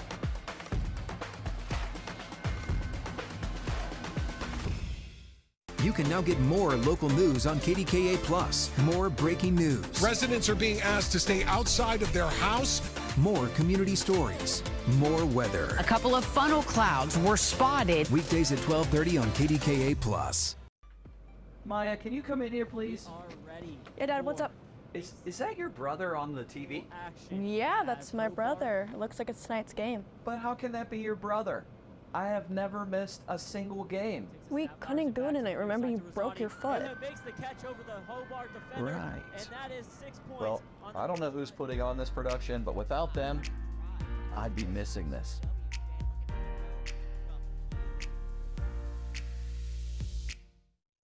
Are you an aspiring entrepreneur, a dreamer with a passion for success? With Koza Law Group, your journey starts now. Whether you're dreaming of a small startup or envisioning a global empire, we're here to guide you every step of the way. Starting a business shouldn't be scary. It's about embracing the spirit of innovation, taking calculated risks, and believing in your potential to make a difference. We are more than just legal advisors. We are redefining legal services. Contact us today to experience the Koza Law difference. Welcome back into the Steel City High School Football Showcase halftime presented by UPMC. What better way to thank our sponsors than have one of their very own, Kathleen Knockhazel, on the sidelines with me tonight. She's the Director of Athletic Training and Development for UPMC. Kathleen, what does it mean to UPMC to be partnered with the Steel City High School Football Showcase? Oh, so we are so proud to be sponsors of the high school showcase, and our athletic trainers are so proud to be on the sidelines providing care and protecting the athletes. And, the parents' greatest gift is their child. So we're so happy to be part of all of this. Yeah, you have an important task then, protecting the children here in Pittsburgh. What's the support like from Pittsburgh to UPMC?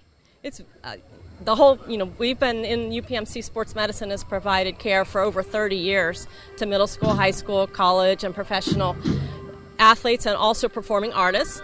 So we are so proud of the support that everyone has provided to UPMC. And I just wanted to give a little shout out to all athletic trainers. I want to thank them and especially thank the athletic trainers on the sidelines tonight for both West Mifflin, Kristen, Kim, and a student, Natalie, and also for the Antelopes, Brandon Ree. Well, thank you so much for joining us. I do have one last question, though, because you said performing arts, and this is for my mom at home and, everyone that's interested outside of the game of football. You said you used to be a trainer for professional ballerinas. I grew up with a ballerina who was my neighbor. Why was that different than what we might be seeing here tonight? The ballerinas, they take so much, not just, physical strength, but also aesthetics. So it's very important, that we maintain their health and their total well-being. So they also have to look prettier, I would assume. So the grass stains, yeah. Sometimes. Well, Kathleen, you truly do it all. And we are so appreciative of UPMC for being our sponsor of this halftime show. It truly is an honor to meet you and get to speak with you. And shout out, like you said, to all of the athletic trainers working overtime here tonight. Matt, Josh, I'm sure both of you have had your fair share of injuries at some point or needing to work with athletic trainers. So I'm sure you're very appreciative of UPMC and all of their work that they do. Yeah, you got to be careful. Thanks so much, Hannah. I know I have to be careful. I trip sometimes going to the media room from, that snack between at halftime. Sometimes you got to be careful. For me, it's a little bit different. Sometimes it's just that waking up in the morning and that post-40s soreness. Some of you out there know what I'm talking about. Sometimes you need a little help with it. But, yeah, we do appreciate the great work the trainers and also the physical therapists and everybody does to keep our athletes and student athletes and everybody else that kind of needs that help along the way, keeping it moving. Absolutely, and the fact that the athletic trainers are doing their jobs, and Hannah asking the question for Mom. Shout out to all the moms. I think they all appreciate that too. They go underappreciated sometimes as well. Gotta love it when Mom gets a little bit of love, and it's not even May, so that's an even bigger bonus. That's a good point. Well, here on our Steel City High School Football Showcase, we didn't know where we were going next week until you told us, and you did, thanks to our partnership with the Pittsburgh Steelers. Here is the winner. We're headed to the 15108. Uptown, as some call it, Coriopolis, Pennsylvania, for Bishop Canavan and Cornell. The Crusaders and the Raiders battling it out.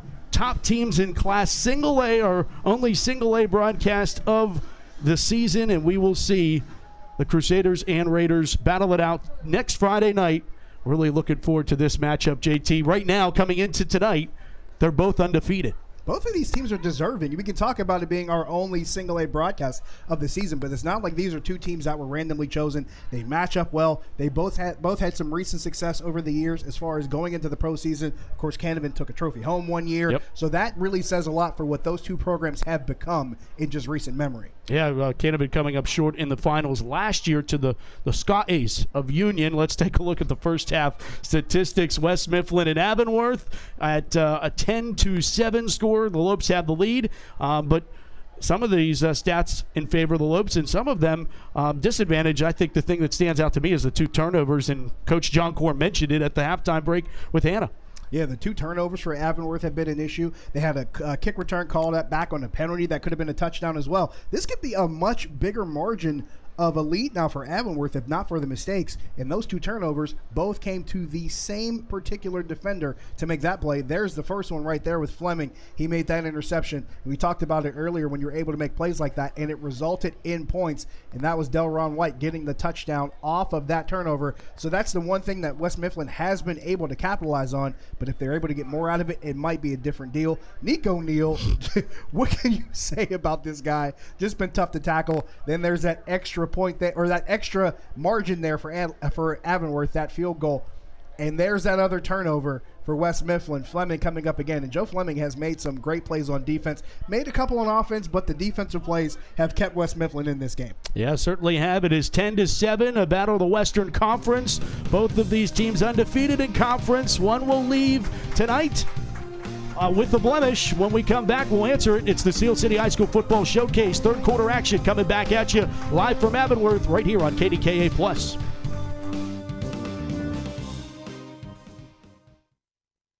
Panera's You Pick 2 means when part of you wants crispy, crunchy, fresh, and part of you wants melty, smoky, peppery. Both U's win big. You pick 2 and get more. Cater your next event with Panera.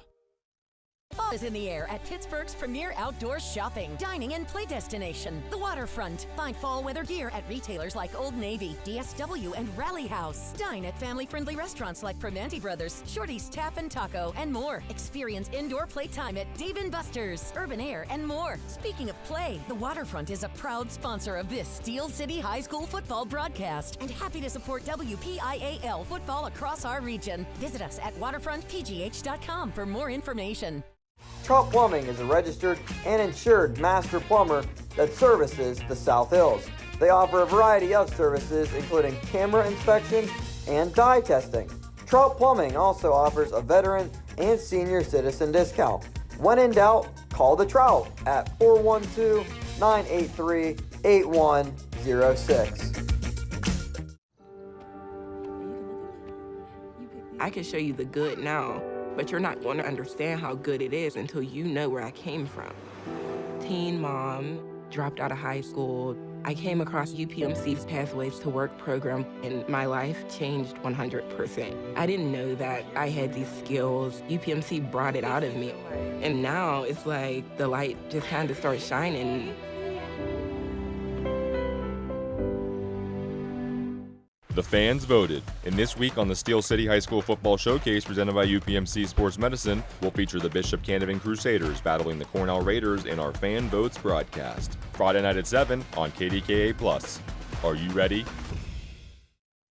Pittsburgh. Its long and proud heritage is beautifully preserved in the awe-inspiring buildings that surround it, in the places where we live, where we worship, and where we play. One company has been awarded the challenge of restoring all that great heritage for nearly 75 years. Mariani and Richards, restoring the heritage, preserving the pride. Maya, can you come in here, please? Already. Yeah, Dad, what's up? Is that your brother on the TV? Yeah, that's my brother. It looks like it's tonight's game. But how can that be your brother? I have never missed a single game. We couldn't go tonight. Remember, you broke your foot. Right. Well, I don't know who's putting on this production, but without them, I'd be missing this.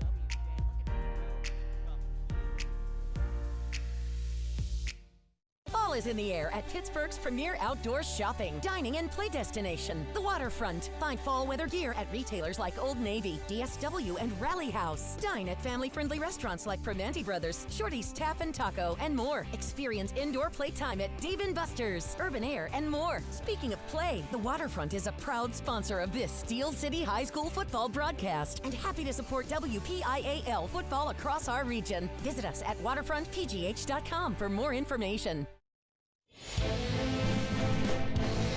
Welcome back high above Lensner Field, campus of Avonworth High School. Getting ready for the second half between the Antelopes and the West Mifflin Titans with Josh Taylor. I'm Matt Fargo. Hannah Mears is down on the sidelines. Our entire JRM production crew. Thanks to all of the fine working men and women bringing you high school football both tonight and every Friday night on KDKA+. And college football on Saturdays, right back here on KDKA+. West Mifflin will kick to Avonworth to begin the second half, Josh. So Avonworth with the three-point advantage, looking to add to it, trying to expand upon their lead here early in this game and certainly take some momentum with them if they were to go down here and punch this one in. And for me, it's pretty simple. Try to move the ball down the field as best as you can. You were doing it pretty well with Nico Neal. You were doing it with the short passing game, but you got to be a little bit more protective of the football. 2 turnovers already. You don't want to give West Mifflin more opportunities to get the football, and you definitely don't want to give them a short field because we know, you know what that offense can do with the short field. They only need a couple plays to get in the end zone like they did the last time around off a turnover. bobbled around and rolling back at the 10-yard line, finally picked up there, and then bottled up at the 20-yard line. So not much of a return. That was Cooper Sharding, a sophomore for Avonworth, on the return. Some scores from around the WPIL and halftime. 21-13, USC leads Mount Lebanon. South Park 21-21. Mohawk leads Elwood City 21-6. Thomas Jefferson leads Laurel Highlands 35-0. Bell Vernon leads South Allegheny 50-0. Knock leads Deer Lakes 28-7. North Allegheny leads Pine Richland 21-0. So they hand it off. Not much doing there as we're going to go check downstairs with Hannah Mears.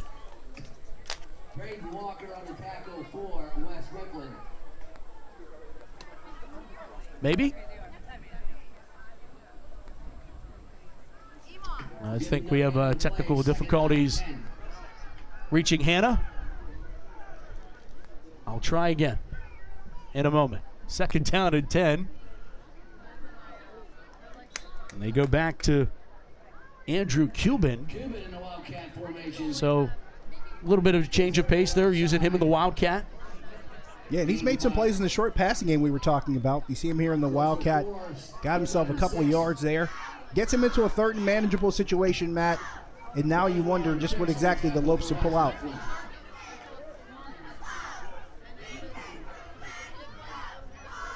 Third down, 6 from the 25-yard line for Avonworth. Coming in with an unblemished 5-0 record. 2-3 West Mifflin, but undefeated in conference play. Jet motion time, and Belisaris gets the carry, breaks a tackle, first down and more for the freshman. He's at the 50, into West Mifflin territory, bowling over a defender at the 25-yard line. First down, Avonworth. Matt, there's something I love about this play, and it's the design of it all. You look at that formation that Avonworth was lined up in. They had the two wings to the same side of the formation along the right side. Then you see the man come across. It's Velsaris coming in motion. He takes the handoff. They clear out that right side. All he has to do is break a tackle, and he's got the sideline in front of him. Gets a downfield block from Getz as well. That turned into a big play, but the design of that play, Matt, is what allowed that to be possible. Good job with the blocking up front. 51 yards for the freshman. Man, he is fun to watch. High snap handled as Cuban keeps on the Wildcat, and he'll squeeze his way down inside the 20 to the 19-yard line. Pulled down there for West Mifflin. It was Braden Walker, the senior, making the tackle. You got to like the play here with Cuban. First of all, being able to secure that snap, it kind of got away from him, and he's trying to run to the right, and that snap is up to his left. So to be able to hang on to that and still have the timing to get through that hole and make that play, I think is impressive. Gain 6, second down 4 from the 19-yard line. First series of our second half of our Steel City High School football showcase tonight on KDKA+. Motion, Belisaris keeping is Cuban, and he breaks free. Cuban into the end zone. A leaping dive into the sea of red. Touchdown, Avonworth. You gotta love this drive from Avonworth and what they did and how some plays can set up other ones. We saw Velsaris make that huge play earlier in the drive when he broke it from the Wildcat off of that jet motion. This time around, Cuban doesn't hand it off. He keeps it for himself. They have to respect that jet motion. They have to respect Velsaris coming across the formation. That gave Cuban some space to break through. Broke a tackle, gets in the end zone for 6. 19 yards on the touchdown. Olskowski's kick is good. Largest lead of the night. It's a 10-point advantage. Avonworth, 17-7. You're watching the Steel City High School Football Showcase, presented by UPMC Sports Medicine on KDKA+. Around here in the fall, harvest moons, cool, crisp evenings, and on Friday nights, legends come alive in Pittsburgh. WPIAL High School Football. Allegiant Community Federal Credit Union is a proud sponsor of the Steel City Game of the Week. Allegiant salutes the players, the fans, the cheerleaders, and the parents. Allegiant Community Federal Credit Union, 5 locations, and a sponsor of this WPIAL High School Football broadcast.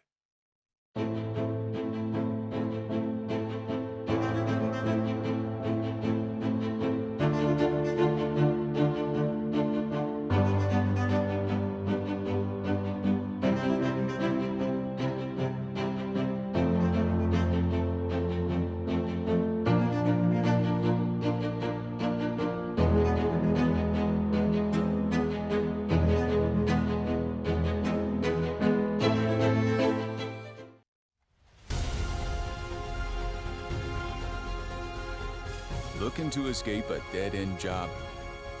We can help. Apply at 2 Men in a Truck today for a good job that can become a great career. This Saturday, tune in to KDKA Plus for D3 college football as the Carnegie Mellon Tartans face the Allegheny Gators. This Saturday at 7 p.m. on KDKA Plus.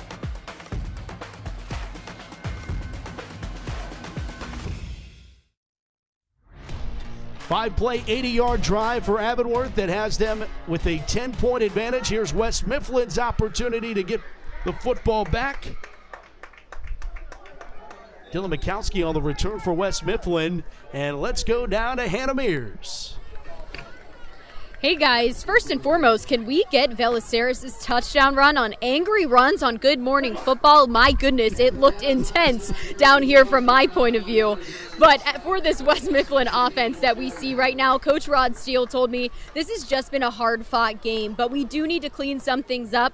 What's going to be key for this offense, though, he wants to get the ball into Delron White's hands. So see if he is going to be the guy taking the ball here right now.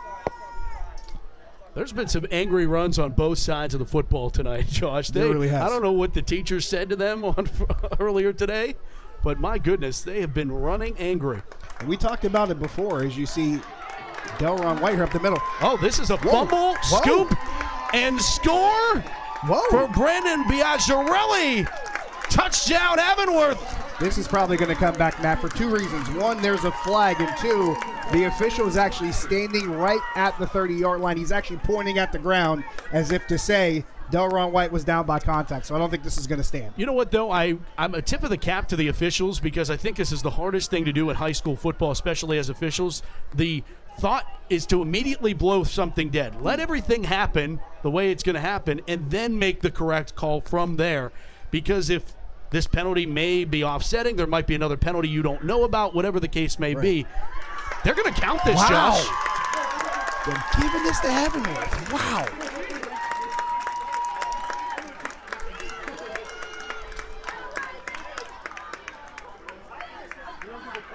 It looked like Delron White was down. We assumed he was down, Matt. We figured they were lining up to run another play, or at least going to huddle up for another one. It's a false start on West Mifflin.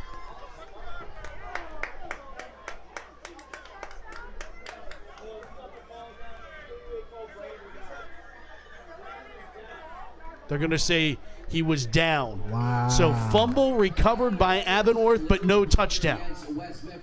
All the same, that's still a big turnover. And let's see what happened here. See if we can get a good look at it. There's Delron White. Oh, Biaggiarelli knocked it loose. Yeah, he just took it right off of him, Matt.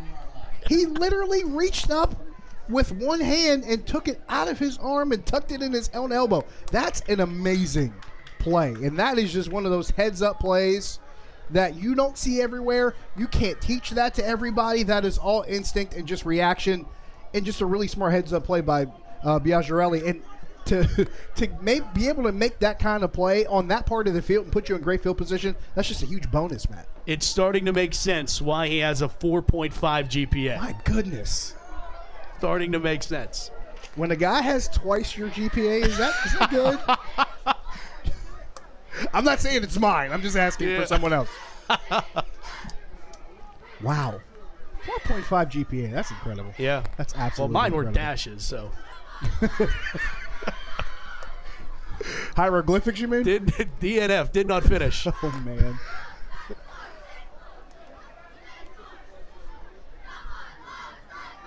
First down and 10 for the Lopes. They're back to work. And it's that Wildcat Cuban keeping. Cuban says, I'll take it all in one play. Touchdown Avonworth, 29 yards for the Lope touchdown. I think that last series is what set this up, Matt, because Avonworth is just rolling right now. That Wildcat is working wonders for them, and we'll take a look as to how this was set up. First of all, they gave Cuban such a big hole to run through, but the way they had success in that opening drive of the half when they first got the ball back with the Wildcat, that's what helped them out here. Just a counter play. That's all this was, a simple counter out of the Wildcat. You saw the big guys up front pulling. They gave him space. A Cuban walks through and gets to the end zone. That's an outstanding play by Avonworth, and this offense is on a roll right now. 8th touchdown of the season for Andrew Cuban. An extra point coming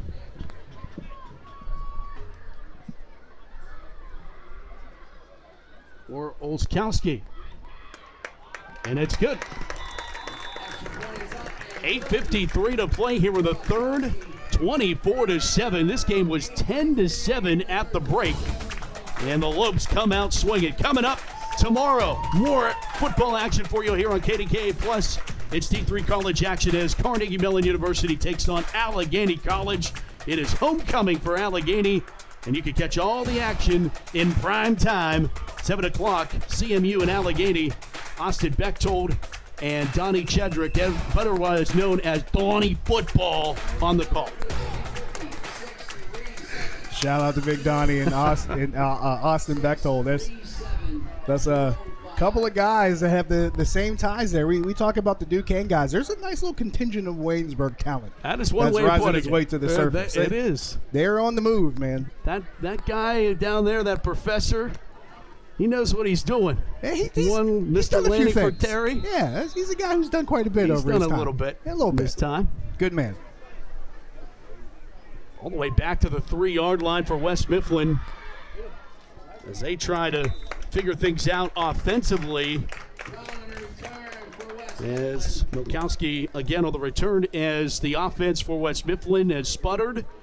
And I feel like this is where momentum's everything right now. The defense right now for Avonworth is just playing before they're thinking. They're moving to the football. They're not having to hesitate on things. And when you have a 24-7 lead, that only expands. Yeah, especially when you get it off of a big turnover. You get the opening kickoff, you score there. You get a big turnover right after that to put you in great field position. You just need one play to score. And that fumble recovery, or that strip you want to call it, from Biagirelli, that was just a play that I think really just shot this game into the stratosphere for Avonworth. Handoff. It was right up the gut. Nothing as they give it to White, and he maybe got a yard. And here's the thing for Avonworth's defense. You get that kind of turnover off a running back like Delron White, it's going to give you a ton of confidence. It's going to have those guys up front plugging gaps. It's going to have linebackers moving to the ball unencumbered, unabated. They're going to be moving around trying to make plays because they have that confidence. They know they have that momentum on their side now, and they're just trying to go and do it all over again. High school football tonight on KDKA Plus. I'm Matt Fargo with Josh Taylor, and Hannah Beers down on the sidelines tonight. As White gets planted, going nowhere, Lucas Garda, the senior, comes up to make the tackle.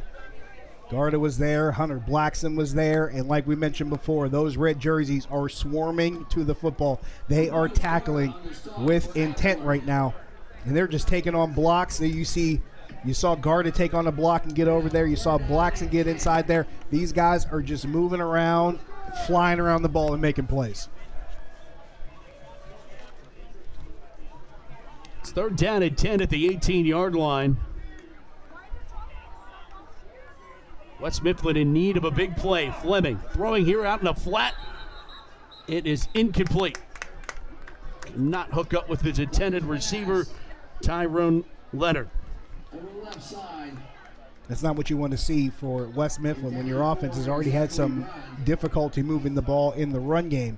You try to make something happen in the pass game, and the roll to the left is already a difficult thing to do for Fleming, but then that throw skips the turf before it can get to the receiver, and that's a really, really tough draw when you're trying to make something happen with your offense. You already gave up a touchdown. You had a turnover that led to another touchdown, and you stall out here again. It's starting to stack against the Titans at the moment.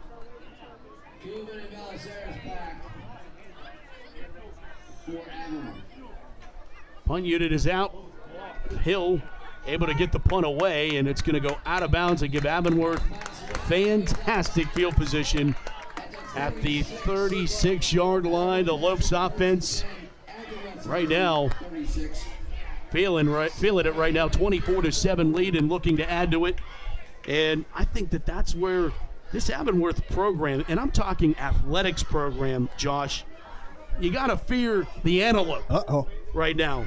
Girls basketball wins the WPIO championship last year. Nick Dizon, in his first year as head coach, They win the title. Girls soccer's won back-to-back WPIAL championships the last 2 seasons. Girls softball has won back-to-back WPIAL championships. Football made the finals last year, won it in 19, and girls volleyball made it to the semifinals last year and lost in the finals 2 years ago. It is impressive what is happening here at Avonworth, and I don't know that a lot of people outside of the Lope country are talking about it. That is quite a track record. It's very familiar of a school you and I saw a couple years back. It started with football, then it went over into basketball, then went over into the spring sports, and Our Lady of the Sacred Heart kept it rolling. And Avonworth, I think they've taken it to a whole new level. Whole new level, big area that's continuing to expand. They're running out of room. Second down and 7 from the 34-yard line. Bellinger in at quarterback. They're back out of that Wildcat as Cuban now lines up at receiver at the bottom of your screen. Bellaceres getting the carry, cutting back, and Bellaceres is right at the sticks. It's scary, Josh, that this kid's a freshman. And he's been running the ball so well, whether he has space or whether he doesn't. But if he has space, he's getting through holes quickly. If he doesn't have space, he's making guys miss. He's just been impressive. I'm with you. You look at people and say, wait, this kid's a freshman? Right. He looks really, really mature for his age. And 5'6", 155 on the roster, but just runs with a head of steam and runs like he's 5'10", 190. You know, I don't know why the style is like Damian Jones Moore of Pittsburgh Central Catholic, going it back a ways. That's a great comparison. Trying to bounce it. Bellaceres lowers his shoulder, and he's inside the 10-yard line, just shy of the 5.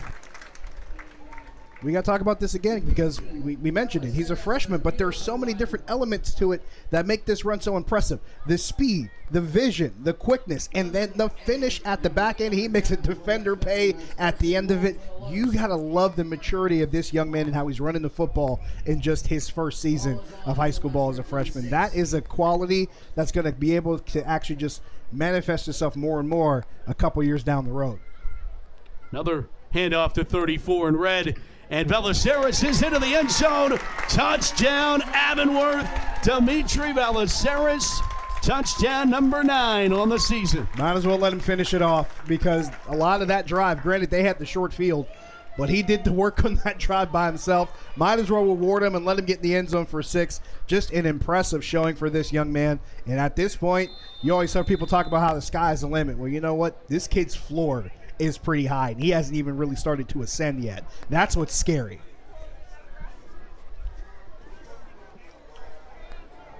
Well, if you didn't know about Dimitri Bellaceres, you sure do now. You're going to know now. Extra point is good. Aiden Olskowski puts it through the poles, and Avonworth has extended a lead 31-7 here in the second half. Lopes are rolling. Come back with us on the showcase on KDKA+. The fans voted. And this week on the Steel City High School Football Showcase presented by UPMC Sports Medicine, we'll feature the Bishop Canevin Crusaders battling the Cornell Raiders in our Fan Votes broadcast. Friday night at 7 on KDKA+. Are you ready? You can now get more local news on KDKA+. More breaking news. Residents are being asked to stay outside of their house. More community stories. More weather. A couple of funnel clouds were spotted. Weekdays at 12:30 on KDKA+. Pittsburgh. Its long and proud heritage is beautifully preserved in the awe-inspiring buildings that surround it. In the places where we live, where we worship, and where we play. One company has been awarded the challenge of restoring all that great heritage for nearly 75 years. Mariani and Richards, restoring the heritage, preserving the pride. I started working out with my dad when I was 12 years old. He said, while everybody else is sleeping, you up working. It's gonna pay off for you. Biggest decisions I ever had to make my junior year. I had my daughter at the time, so, I'm like, I gotta provide. I had the opportunity to leave early. I had to make a decision. Was I gonna leave or was I gonna come back to college for an extra year? I'm about to cry talking about this shit. Once I made that decision to come back, my mindset wasn't just to be good, it was to be great.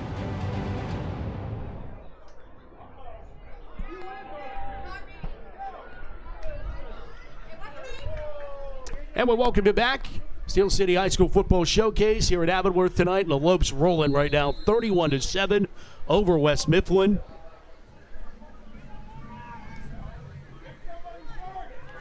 Pushing it back inside the 5-yard line. Another opportunity for the Titans. Shook off a tackler, though, as Bukowski brings it up just over the 25-yard line.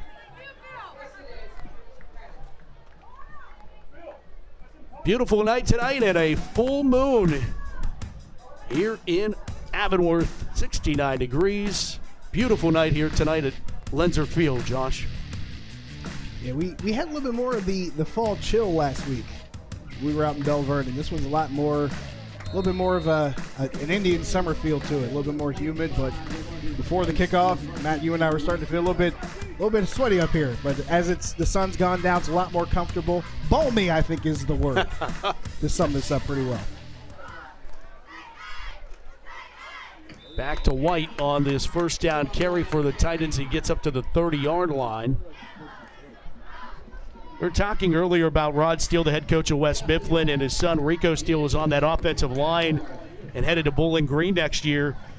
Rico was a ball boy in 2016 when Steel Valley won the state championship, went undefeated 15-0, and probably most notably that season, they invoked the mercy rule in every single opponent, won by at least 35 all 15 times, including in the state championship game.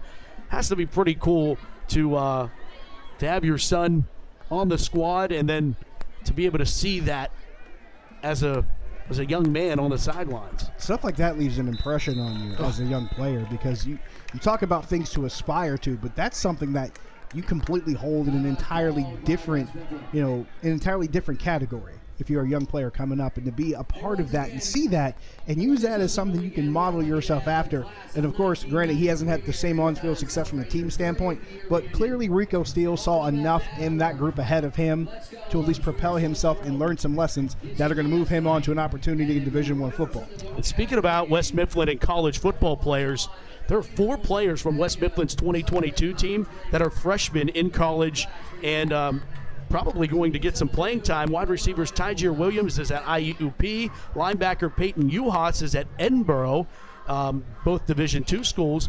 Quarterback Shai Newby is at Allegheny College. We'll see them tomorrow right here on KDKA+. And nose guard Braden Krause is at Washington and Jefferson. So great to see that Coach Rod Steele is moving players in the right direction. That's the ultimate goal, is get a secondary education, move on to college, and if you want to play football at the next level, whether that be D1, D2, D3, you get the opportunity to do so. Yeah, you want to see success on the field. Winning and losing is obviously something that you're measured by, but if you can have your players get opportunities to have success, whether it's on the field or either off the field later on in life, that's where you're really doing the better job of coaching. White got that carry and ran into an awaiting bear hug from Nick Fetters. It'll be third down coming up here for the Titans.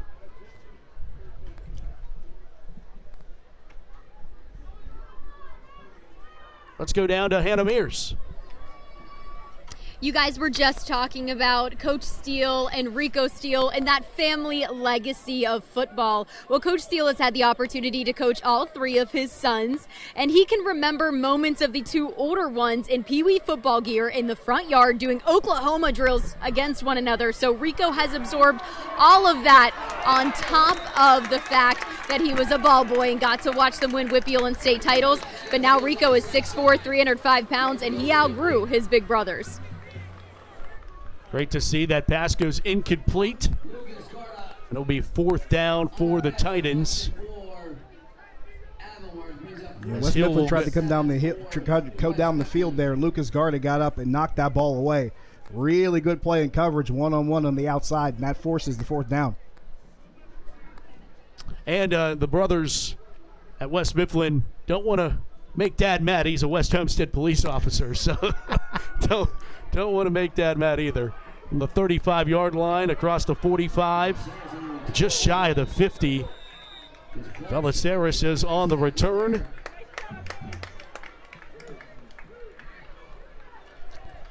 Avonworth, we mentioned unblemished to this point. How have they been unblemished? We'll take a look at how they got to this point this year.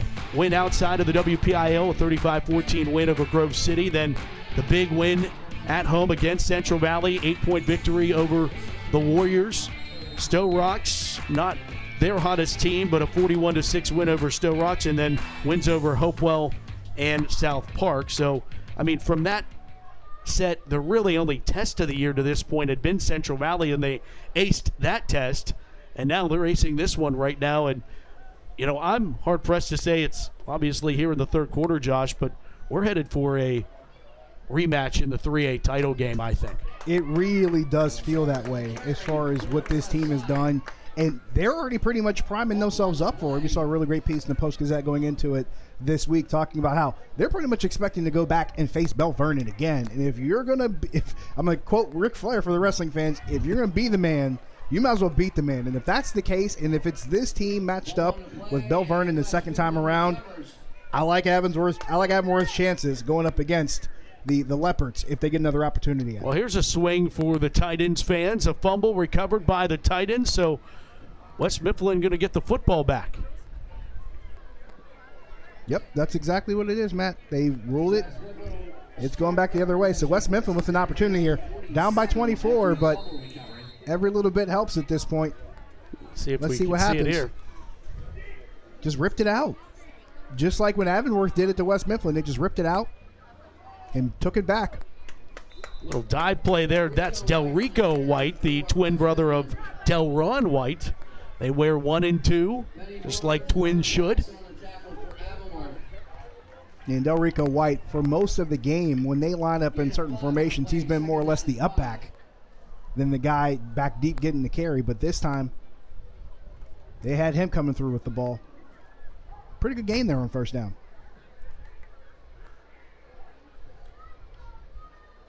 High formation and another fullback dive play to Delrico, and gets up to the 45-yard line.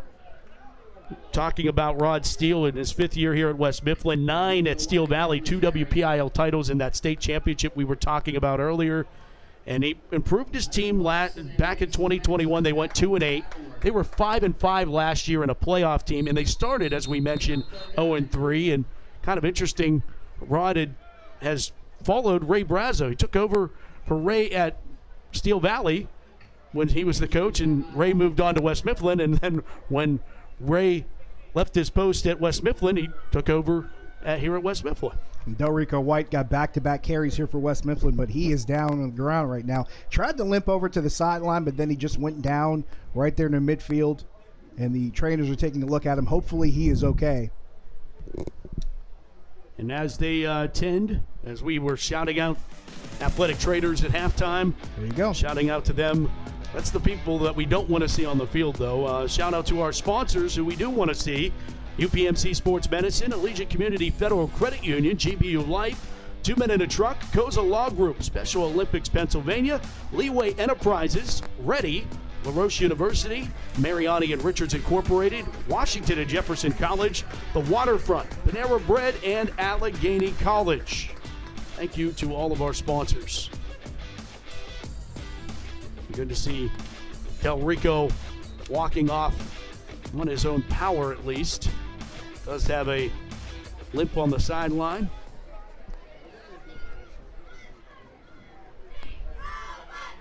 If you're West Mifflin, Matt, you're looking for anything that can give you a spark at this point. You're already down by 3 possessions. You need to get something moving here quickly. You lost one of your veteran guys. You got to try to find something here that can get you moving.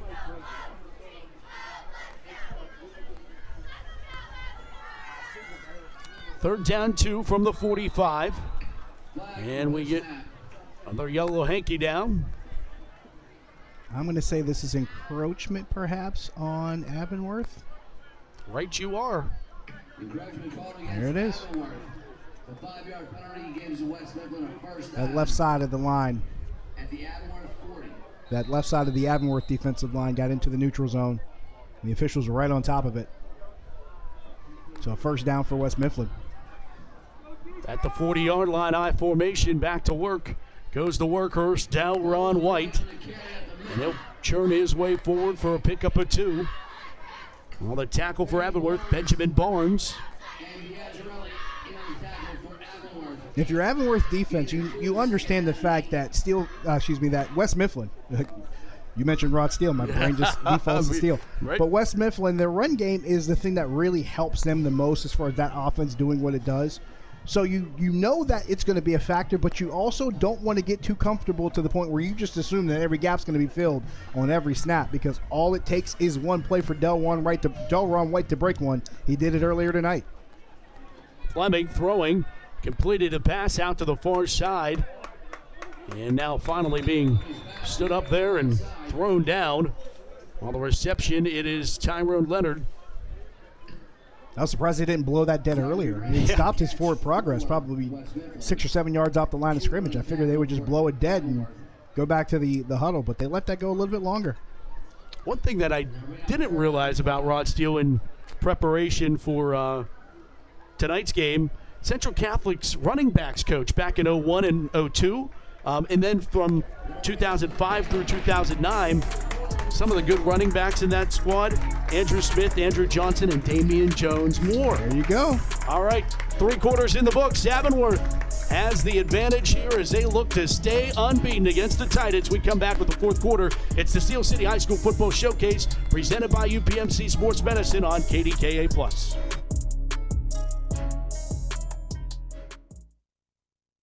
Panera's You Pick 2 means when part of you wants crispy, crunchy, fresh, and part of you wants melty, smoky, peppery.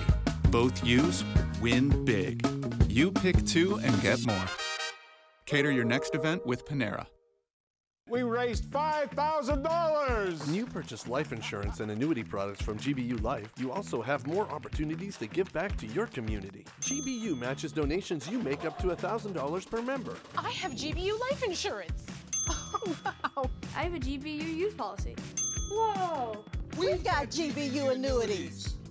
Hey! Our $5,000 just turned into $10,000. That's a lot of big checks.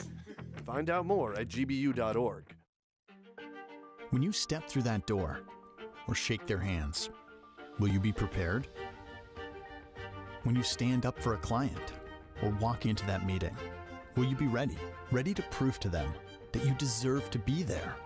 When you come to Washington and Jefferson, you will be.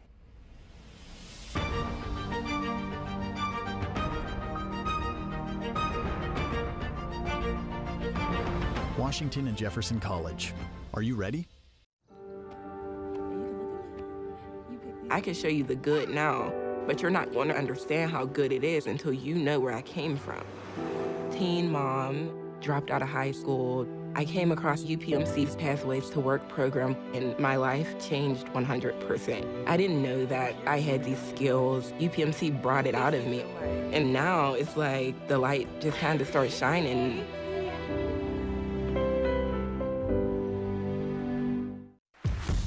This Saturday, tune in to KDKA Plus for D3 college football as the Carnegie Mellon Tartans face the Allegheny Gators. This Saturday at 7 p.m. on KDKA Plus.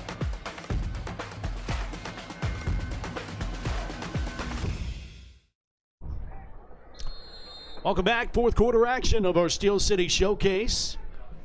Alongside Josh Taylor, I'm Matt Fargo. Hannah Mears is downstairs with us. We'll check in with her in a moment as we get a carry here, and Lopes are going for the football. They did not get it this time as Delron White carries for a couple. Let's check in with Hannah Mears. You were just talking before that break about Rod Steele and his history with Pittsburgh Central Catholic. Well, he actually coached with Joseph David Fleming's dad at PCC. So their quarterback and him go way back. He said it was really cool to see him transition and now play back here for his hometown. But he has seen him since he was just a little tyke while he was coaching with his dad. Gotta love it. That's the Whippeal for you. That's Pittsburgh for you. Right. Always the family ties. Always. Little misdirection here as Hill gets the end around. He gets the corner and breaks the tackle. He has the first down on 4th down. And the Titans get a fresh set of downs and something to cheer for if you're a Titan fan. Yeah, I like this carry here by Armin Hill because not only does he find the corner, watch him break the tackle here. Gets past Cuban, then turns the corner, gets upfield, and gets to the sticks. Good run there. And West Mifflin gets the chains moving. They've got to make something happen. They're running out of time, but at least they get a conversion there.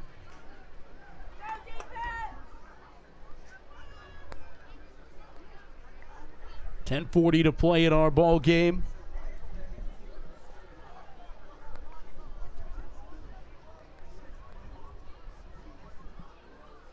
As Fleming goes from the gun and pitches to White. Delron White picks his way to the 20-yard line where he's upended there. And you've seen what Brandon Biagirelli has been able to do from that linebacking spot, making some big tackles, makes another one there. And, boy, when he's a full go, when he's going back to being on both sides of the football, Avonworth, look out. I'm impressed with that Avonworth linebacking crew as a whole. Biagirelli and Hunter Blackson, and also, I believe, Cuban as well. All of these guys are moving to the ball. They're flying around and making plays. Passing is Fleming, throwing on the money, got his man right at the first down sticks. Hooks up with Darnell Carswell, a sophomore. Man, his team, I mean, obviously the White twins are seniors, but you have a senior quarterback, but sophomores in some key areas that we've been mentioning throughout the broadcast. Yeah, we saw Carswell enter the game after Delrico White's injury, and he's come in, had a carry or two, catches a pass there, so young man getting some opportunity as a sophomore. He's making the most of it. Armand Hill, a freshman, we mentioned him throughout the broadcast tonight. Pitch, and this one gets behind White, and it rolls. Did they get it before? Yes, they did. Avonworth football. Yeah. Nico Neal. Another one of those Avonworth linebackers making a play. Here it goes. Let's take a look at it here. The toss gets past Delron White, and Neal just gets his body in there and just falls on it. Yeah, he was more worried about Delron White first and the football second.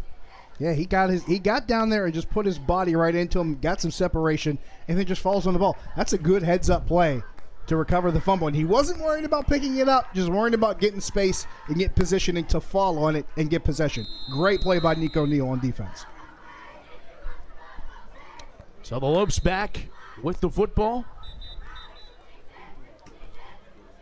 Looks like we have a timeout taken. Timeout taken by Wes Mifflin. And next Friday night, you voted, and we are headed to Coriopolis, Pennsylvania to see the Bishop Canevin Crusaders take on the Cornell Raiders. I believe Canevin plays tomorrow. They play Fort Cherry, and one of the best running backs in all the WPIAL, sophomore running back Matt Sigg, who just got an offer from Penn State. So that's a big battle for the Crusaders before they can worry about this one. And Cornell's in a barn burner right now with Burgettstown tied at 6. So shout out to legendary Burgettstown Blue Devil Nick Martin, by the way.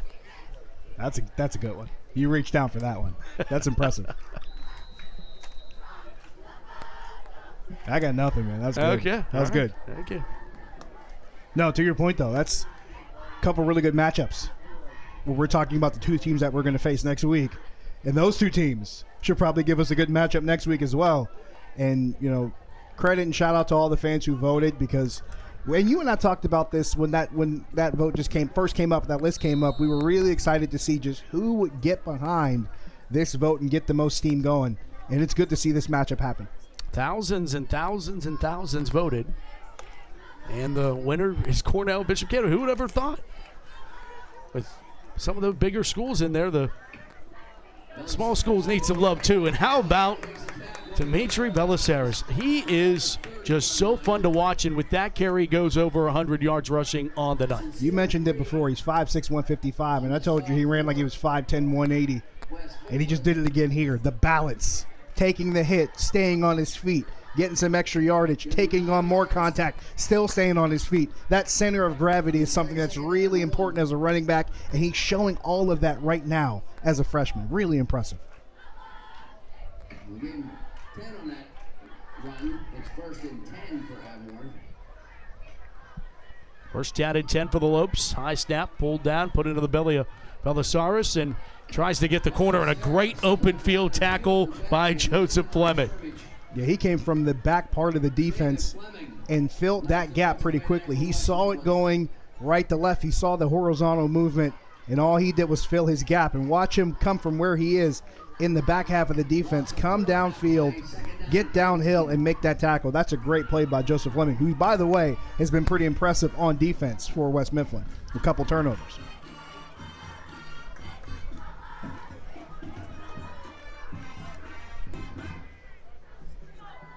Second down at 14, 8:20 to play.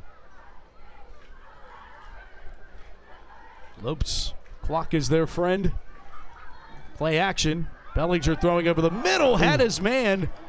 Just couldn't hook up with Evan Lutzenheiser. And Lutzenheiser had a step on the defender. Just couldn't get there accurately. And watch it here. He was ahead of him, and he had nothing but space up the seam. Just couldn't get the ball in there to catch him in stride. But if he is in stride, Matt, he's probably still running.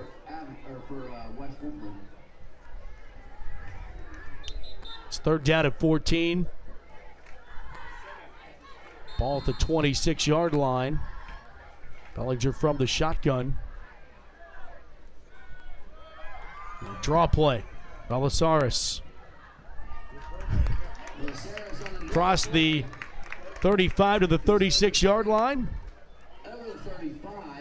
Pulled down by Fleming. It'll be fourth down for Avonworth. Looks like they will go for it.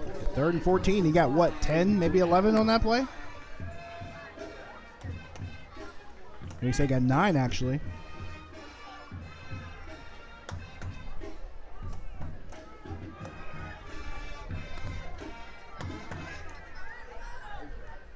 Yep, got the Titans a jump. Why run a play when you can get a free 5? And that was probably the entire mindset going into that play. 4th and 5, you get a jump, you get the first down. That's probably their thought process. And that's exactly what they got West Mifflin to do. So you move the chains, you hold the ball for a little bit longer, you squeeze a little bit more time out of this game clock, and you're hoping to wind this thing down and walk out of homecoming week with a multiple possession victory. And it's time to give Duke Joncourt the respect that he earns. I agree. 51-12 in his past 6 seasons with a Whitfield title. That's impressive. PIAA runner-up. It was the first Whitfield championship in Avonworth history in 60 years. Got a little Duke Joncourt history for you. As Belisaris carries, and he is to the 48-yard line. Can't say enough about this Avonworth offensive line. We've had a handful of ball carriers amassing big chunks of yardage here, and that's because look at that wall. Look at the big block up there. I think it was Peter Bonnet, number 74, pushing the guy off and opening that space. Just great job up front by the Lopes and what they continue to do to clear out space for ball carriers.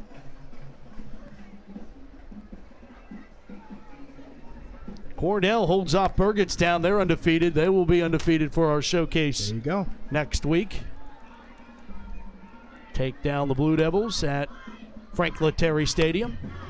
Belisaris stacked up. Oh, my goodness. Host of. Yeah, there it is. And that's going to be a little extra. We talked about that before, Matt. There was a couple times where a ball carrier's progress had been stopped and maybe a whistle should have been blown sooner. They were a little bit quicker about it that time, but that's something that's happened a couple times this evening. Yeah, if a player doesn't hear a whistle, they're going to keep playing. They're going to keep playing. And, you know, as some linebackers, defensive linemen will tell you, they wait until they hear 2 whistles. And coaches don't mind that at all. Coaches will tell you, I'd rather you play till you hear a whistle, and if something bad comes from that, well, you know, you can't really do anything about that. All you can do is control your own effort and your own attitude. Talking about Duke Joncourt, 13th season here at Avonworth. 11 of the 12 years have made the playoffs. Make that 12 out of 13. They're almost guaranteed to make the playoffs with this win Definitely tonight. On track right now, yeah. Only missed the playoffs in 2020. They had a 4-2 conference record, but that was when everything was shortened because of the COVID season. So you basically had to win your conference in order to get into the dance. And fun thing about Duke, as we get play action, Bellinger moving here to the near side, and now just going to dump this one away out of bounds. Smart play. Fun thing about Duke, first quarterback in Woodland Hills history. Wow. That's a good one. And his head coach Prior to that, when Churchill was still around, was his father, Barry Jeancourt, who is upstairs right above us right now at 80 years old. He's the quarterback's coach for Avonworth. God bless him. He was the head coach of Churchill for 16 years until 1987 when Woodland Hills was formed, and Barry Jeancourt was the head coach at Woody High when his son was toting the rock for the Wolverines. Kind of going back to the whole it's Pittsburgh thing. And there's so much Woodland Hills history as we see Avonworth get near the first down marker here. If they didn't get to it, Velsaris with another good carry there, maybe a half a yard short. But you mentioned it, and there's so much history with certain programs around this area, and Woodland Hills is one of them, one of the more just historically well-known programs. And you drop a nugget like that in there, man. Just all those inroads, man. Some of those programs, the road just lead right back to them. And Woody hasn't been around for all that long, too. They have all the connections, too. Well, you mentioned Churchill High School. I'm going to drop one on you here. Nice Duquesne mention. The great John Clayton, rest in peace. How about it? The professor himself. Carry on 3rd down and 1, moves the sticks. Ooh, we got something going on down here on the field. A couple guys going back and forth. It was 68 for Avonworth. I think it was Nicholas Englemore.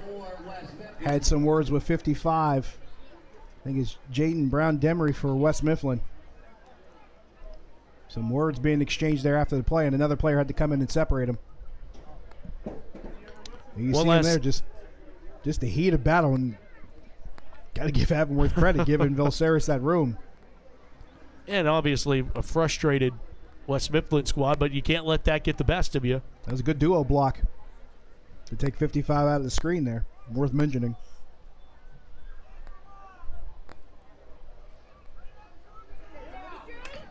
Velsaris again, man. There he goes. He's still not refusing to go down. We're going to have a tighten down here. Braden Walker is down for West Mifflin.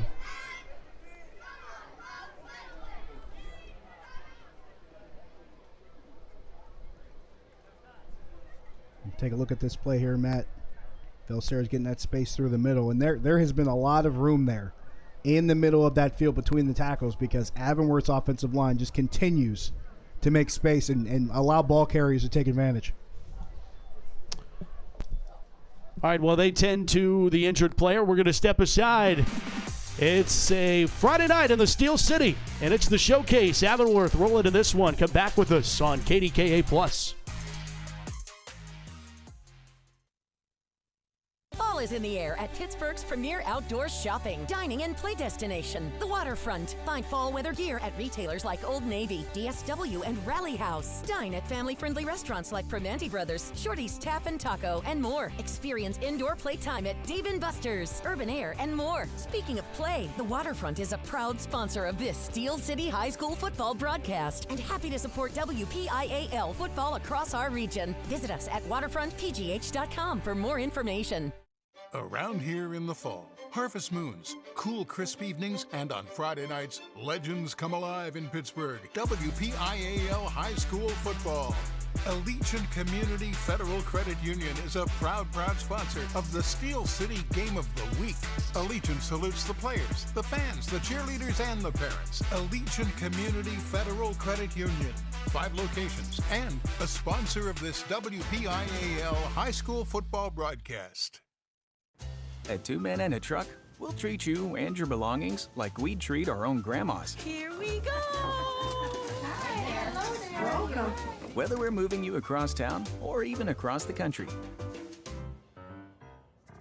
The fans voted, and this week on the Steel City High School Football Showcase presented by UPMC Sports Medicine, we'll feature the Bishop Canevin Crusaders battling the Cornell Raiders in our Fan Votes broadcast. Friday night at 7 on KDKA+. Are you ready? Fourth quarter action here on the Steel City Showcase with Josh Taylor. I'm Matt Fargo. Hannah Mears is downstairs, our JRM production crew. Tonight from Avonworth, the Lopes had a 10-7 lead at halftime and has dominated here in the second half, leading 31-7, looking to put on the finishing touches on this one with 4 minutes to play.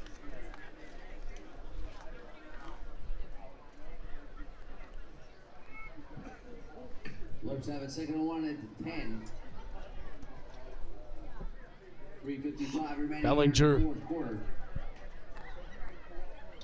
went back to the traditional and went back out of the Wildcat really in the 4th quarter. We used it sparingly since then, but it was the reason why this game is run its lead. These Lopes, Velaceris getting the carry and getting into the end zone, sucking time tonight. And the 10th time this season for Dimitri Velaceris. Well, Matt, you talked about how the Wildcat was the thing that helped Avonworth bust this game open. Well, the thing that's put it on ice has been that kid wearing number 34, because Dimitri Velaceris has been absolutely impressive in this second half. They keep giving him the ball. He keeps making it work, and he keeps wearing down West Mifflin, and he gets himself into the end zone, his 2nd score of the night, and that's a good way to really put a capper on this thing with a 30-point lead. Extra point. Counter man. He's a freshman. And I think it's good. Connor Mahan with the extra point for Avonworth. Freshman puts it through the poles. 38-7. 3:30 to go here in the 4th. I think there is a flag down, but it's going to be assessed on the kickoff, I'd have to imagine, as the Lopes are retreating back to kick this one off. Both teams are already resetting here for the kickoff.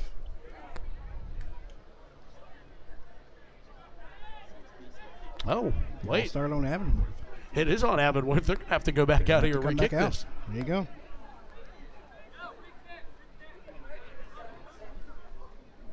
Counter Mahan, a freshman.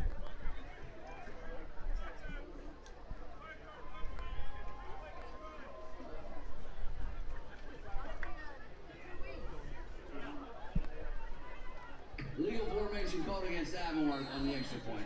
They will retry. Moving back 5 and a reattempt of this PAT. And doesn't matter with room to spare for the freshman. It's a practice round. Yeah, absolutely. 3:30 to go here in the 4th. 38-7. Avonworth has the advantage. They're going to get their 3rd conference win in the Western Hills Conference, moving to 6-0, 3-0 in the conference. And that will leave just Seton LaSalle as the only other team undefeated in conference. They're 1 loss out of conference, those Cornell Raiders we were talking about earlier. Never going to have a complaint about seeing Seton LaSalle doing well in conference. Little family tire there of my own. We'll mention that in a moment, as I think it's time now for the Koza Law Group lineman of the game, Josh, and we're going with 52 in red. It's Nicholas Venters. I mean, he's had a lot of help around him, too. All of these guys have been doing pretty well. But Venters has just been impressive. He's right there in that interior line, and I've been talking about how that unit, particularly the interior part of that offensive line, has really been opening up holes throughout the course of the game. It's no secret that Nicholas Venters has been part of that, and that's really why I think Avonworth has had so much success running the football, because they've had so many holes on that interior part of the line. Hard to pick lineman of the game because of the dominant effort from both the big fellas up front offensively and defensively, as the return across the 25 to the 27-yard line. West Mifflin will get this started here with just 3:22 to play, and it's also going to be difficult to pick a player of the game, Josh, because where do you go there? Yeah, we say Nick Venters because he's a guy who stood out to us, but the truth of the matter is that entire Avonworth offensive line has been phenomenal throughout the course of this game. And I'm with you. It's kind of hard to pick a player of the game because Avonworth has had 2 or 3 different guys that have made impact plays throughout the course of the game. If I'm looking anywhere, my vote might be with number 34. It might be with maybe it's not so hard because everybody. It might not be hard. Yeah, I think it might not be as hard as we thought, maybe, because I'm leaning with you as breaking this tackle. Breaking another tackle is White. Delron White for the highlight reel. And his helmet came off, and he goes straight to the sideline. He's holding his face here. It looks like it might be an issue with his nose, and You hate to see that, but you got to love the effort from Delron White on this play. It's the fourth quarter. His team is down by 31, and he's giving this kind of effort. A coach is going to love to see something like that, when a player just continues to give his best effort until the end of the game. And that's something that coaches will always reward and that they'll always, they'll always applaud it. But he goes off the field here holding his nose. Hopefully he's okay, especially after a run that strong. Fleming goes under center, as obviously need Delron healthy as they go back to the freshman. And Hill breaks a tackle, and Hill's into the end zone. Touchdown, West Mifflin. Armin Hill goes 35 yards for the West Mifflin Titan touchdown. Armin Hill made that look pretty easy. Yes, he did. I mean, granted, he had some great blocking in front, but got to credit the vision here. Watch him come off this left side, and he's got some space out in front of him. Just completely blows past Jacob Haney.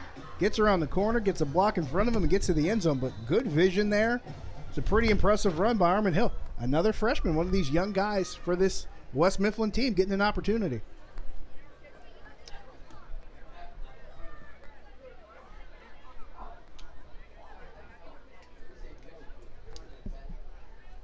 Hill's second touchdown of the season.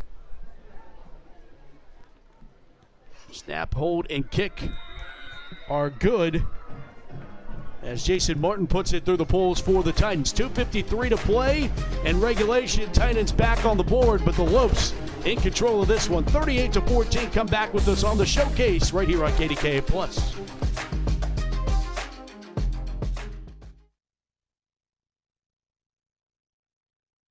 This awesome gift is from my grandma. I use free pay policy from GBU Life. What does it do?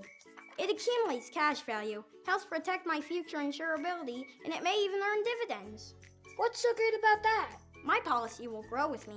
Plus, I get access to the GBU Life Youth Leaders Program, scholarships, and more.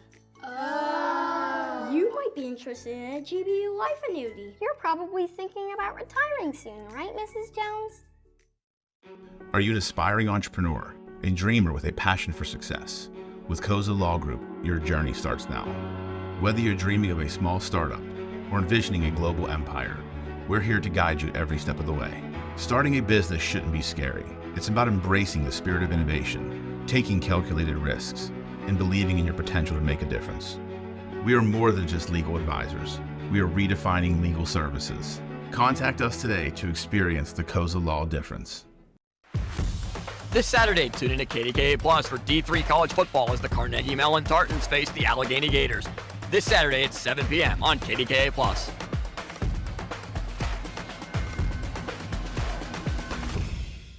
You can now get more local news on KDKA Plus. More breaking news. Residents are being asked to stay outside of their house. More community stories. More weather. A couple of funnel clouds were spotted. Weekdays at 12:30 on KDKA Plus. And we welcome you back here, the Steel City High School Football Showcase. There they are, all of the fine men and women, JRM Productions, Mission Control. Smile, guys. We got to get them to wave one no of these smiles, weeks. No waves, no smile, no wave. Just strictly business. They just ignore us. Just mean. We're laughing. We're smiling up here. If you're an Avonworth fan, you're smiling tonight. In fairness, we're having fun because they're doing such a great job. Oh, hitting all the right buttons. Can't go without acknowledging those guys no. and the work that they've done throughout the course of the evening. And they were here early, Matt, getting everything set up, make sure everything's working, and they stay late. Yeah, we appreciate it. I mean, you're talking about 11 o'clock this morning. They're rolling in and getting everything set up to bring you high school football every Friday night. It takes a village, as they say, and we appreciate everyone doing it. Of course, stick around on our social media. Coming up this week, another edition of Sights and Sounds. The Marks do a fantastic job from the JRM film side of things. They give it off. This is a handoff to Austin Kosanovic, who's a sophomore, 5'4", 115. And they've also handed the offense over to Cooper Sharding. He's in at quarterback, the 5'10" sophomore. So Avonworth giving the rest of these guys a night off and emptying that bench. Not only is it homecoming night tonight, Josh, it's also the 30-year anniversary for the class of 1993 that's in attendance tonight. So they're enjoying this one as we get a pre-snap penalty that blows this dead. You mentioned the class of 1993, man. That's getting a little bit too close to my graduating class.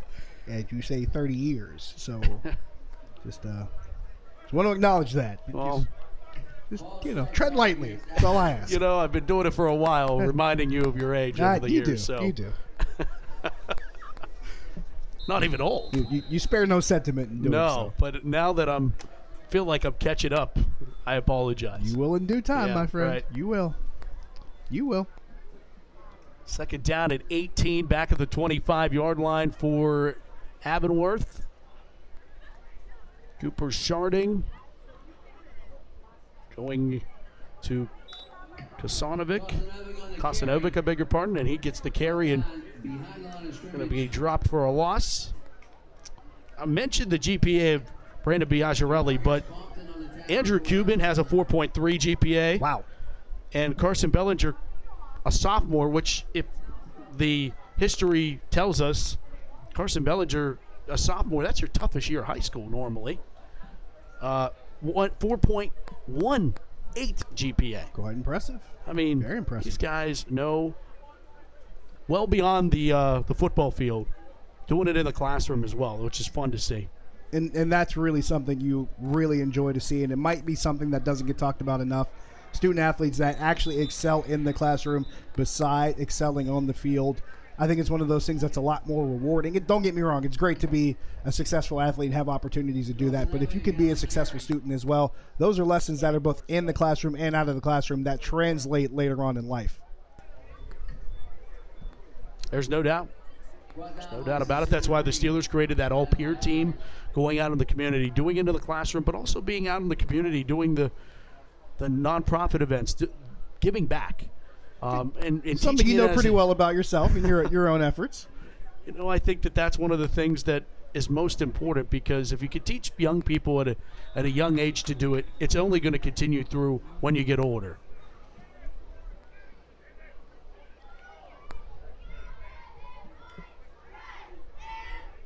Encroachment penalty here on the Titans, and West Mifflin, a team that caught fire last year, ended up getting to the postseason, ended up playing McKeesport in the first round, but it's a team that they have pieces right now, JT. You could see where they can put it together. They just can't have the plays that the 5 fumbles like they did against Thomas Jefferson. They can't have the plays that hurt themselves. They got to play perfect, and according to the coaches, that's kind of what ended up happening last week against Beaver. Yeah, you can clearly see that there is talent there, that there's a spark there that could be meaningful. It's just having those things that work against you that make it hard to appreciate. Sharding's going to run this one down and out. Takes a knee, and that's your ball game. Avonworth moving to 6-0 on the year. 3-0 in the Western Hills Conference. They sit atop of it, and only one more team has an undefeated conference record. That's the St. LaSalle Rebels, and that matchup just a few weeks away with Avonworth and West Mifflin. Big performance all around for the Lopes, who really dominated the second half. This was a 10-7 ball game at halftime, Josh, and they battled back their way in terms of switching some things up offensively. Going to the Wildcat formation really helped them down the stretch here in the second half. And once they got a turnover and a quick score again, it was pretty much over from there. Yeah, I love the second half game plan for Avonworth and how they really got that offense going. And you're right, they used the Wildcat to do that on that drive, getting down the field. And they did it pretty consistently, and it only took a handful of plays for them to get rolling. Then after that success on that drive, they used it in drives down the road. Then next time back out, they did the exact same thing off of a short field with that turnover that you talked about. They turned that into a touchdown, and that's really what just blew this game wide open for the Lopes. And after that, West Mifflin Mifflin really could not recover because Avonworth had all cylinders firing, not only on offense, on defense. The pursuit around the ball was there. We saw that big turnover play that we talked about, the strip fumble that they took and turned into points. All those things pile up, and when you're able to make all those plays and stack them together, it makes a difference and helps you get that separation in the game. There's no doubt about it, Josh. I mean, now the Lopes are squarely, you got to stay focused, right? You got to have this tunnel vision. You can't start thinking about the postseason. Let's go down to Hannah Mears. She has our players again. Nice to meet you. Guys, I'm down here with our undefeated players of the Avonworth Antelopes. We've got Brandon, we've got Andrew. Andrew, I want to start with you. 2 touchdowns tonight. Your team's still undefeated. How is your impact being felt more this season, though? I'm just doing my part. Coach told me to go out there, run the ball at Hummer. We came out and executed. I have to ask you, Brandon, you didn't skip a beat coming back here tonight, but that fumble recovery could have been a scoop and score, yeah. But were you at ease knowing that this guy found the end zone shortly after? No, definitely. I knew we were in good hands. I'm happy that I made a play. The line did a good job in front of me, and I just saw it, and he always capitalizes, so. I'd be remiss not to ask you, too, as veterans on this team, Dimitri Velisaris, my goodness, he found the end zone twice tonight. He has an incredible impact on this game. How pleased do you think you'll be leaving this team in his hands? It's in good hands. We got a lot of good young kids. We got Gabe, Carson, Dimitri. There's a lot of good young talent on this team that's helping us already, so in the future I think we're still going to be good. So. Do you feel like they've been complimenting you offensively as well? Oh, absolutely. Dimitri's going to be a problem for defenses in the future. He still will be this year. Carson, Pete, they've stepped up as well. It's been really good for us this year. It's been really good. Undefeated Avonworth Antelopes. Congratulations, guys. Thank you. Matt and Josh, back to you. Thanks, Hannah. There's your final 38-14. The Avonworth Antelopes defeat the West Mifflin Titans here in this Western Hills Conference battle. Let's take a look at the highlights. And it was a 10-7 ball game at halftime, Josh, and then here come the Lopes. And they relied on the ground game. It was a really impressive carry and a touchdown by Andrew Cuban that started things, and then a fumble. They thought it was a touchdown, but the next play, Andrew Cuban just goes back into the end zone again. 2 touchdowns just like that to start it off in the second half. And then we saw a steady dose of 34, Dimitri Velisaris. He's my player of the game, Josh. I think, honestly, it could have gone quarter by quarter. You could have gone in the first quarter, it might have been, it could have been Darwan White from West Mifflin. Yeah. Second quarter, it could have been somebody else. Third quarter, it could have easily been Andrew Cuban from Avonworth. In the fourth quarter, Dimitri Velisaris, he pretty much was the closer in this game. He finished it off for the Lopes. I like the pick of the 2 young men that we picked, but honestly, this could have changed over the course of the game, and any of the 4 guys you could have picked in any quarter would have worked, because especially on Avonworth's side, they had so many guys chipping in and contributing and making this such a meaningful win for them. And it was an impressive victory here tonight from Avonworth. And the Lopes get it done, 38-14. They are undefeated, 6-0. Thanks so much for watching this presentation of high school football, produced by JRM Video Production. For all of us here at JRM, for Josh Taylor and Hannah Mears, I'm Matt Forgan saying this has been a presentation of the Steel City High School Football Showcase presented by UPMC Sports Medicine. We will talk to you tomorrow or next week on the high school football game of the week in Coriopolis. Good.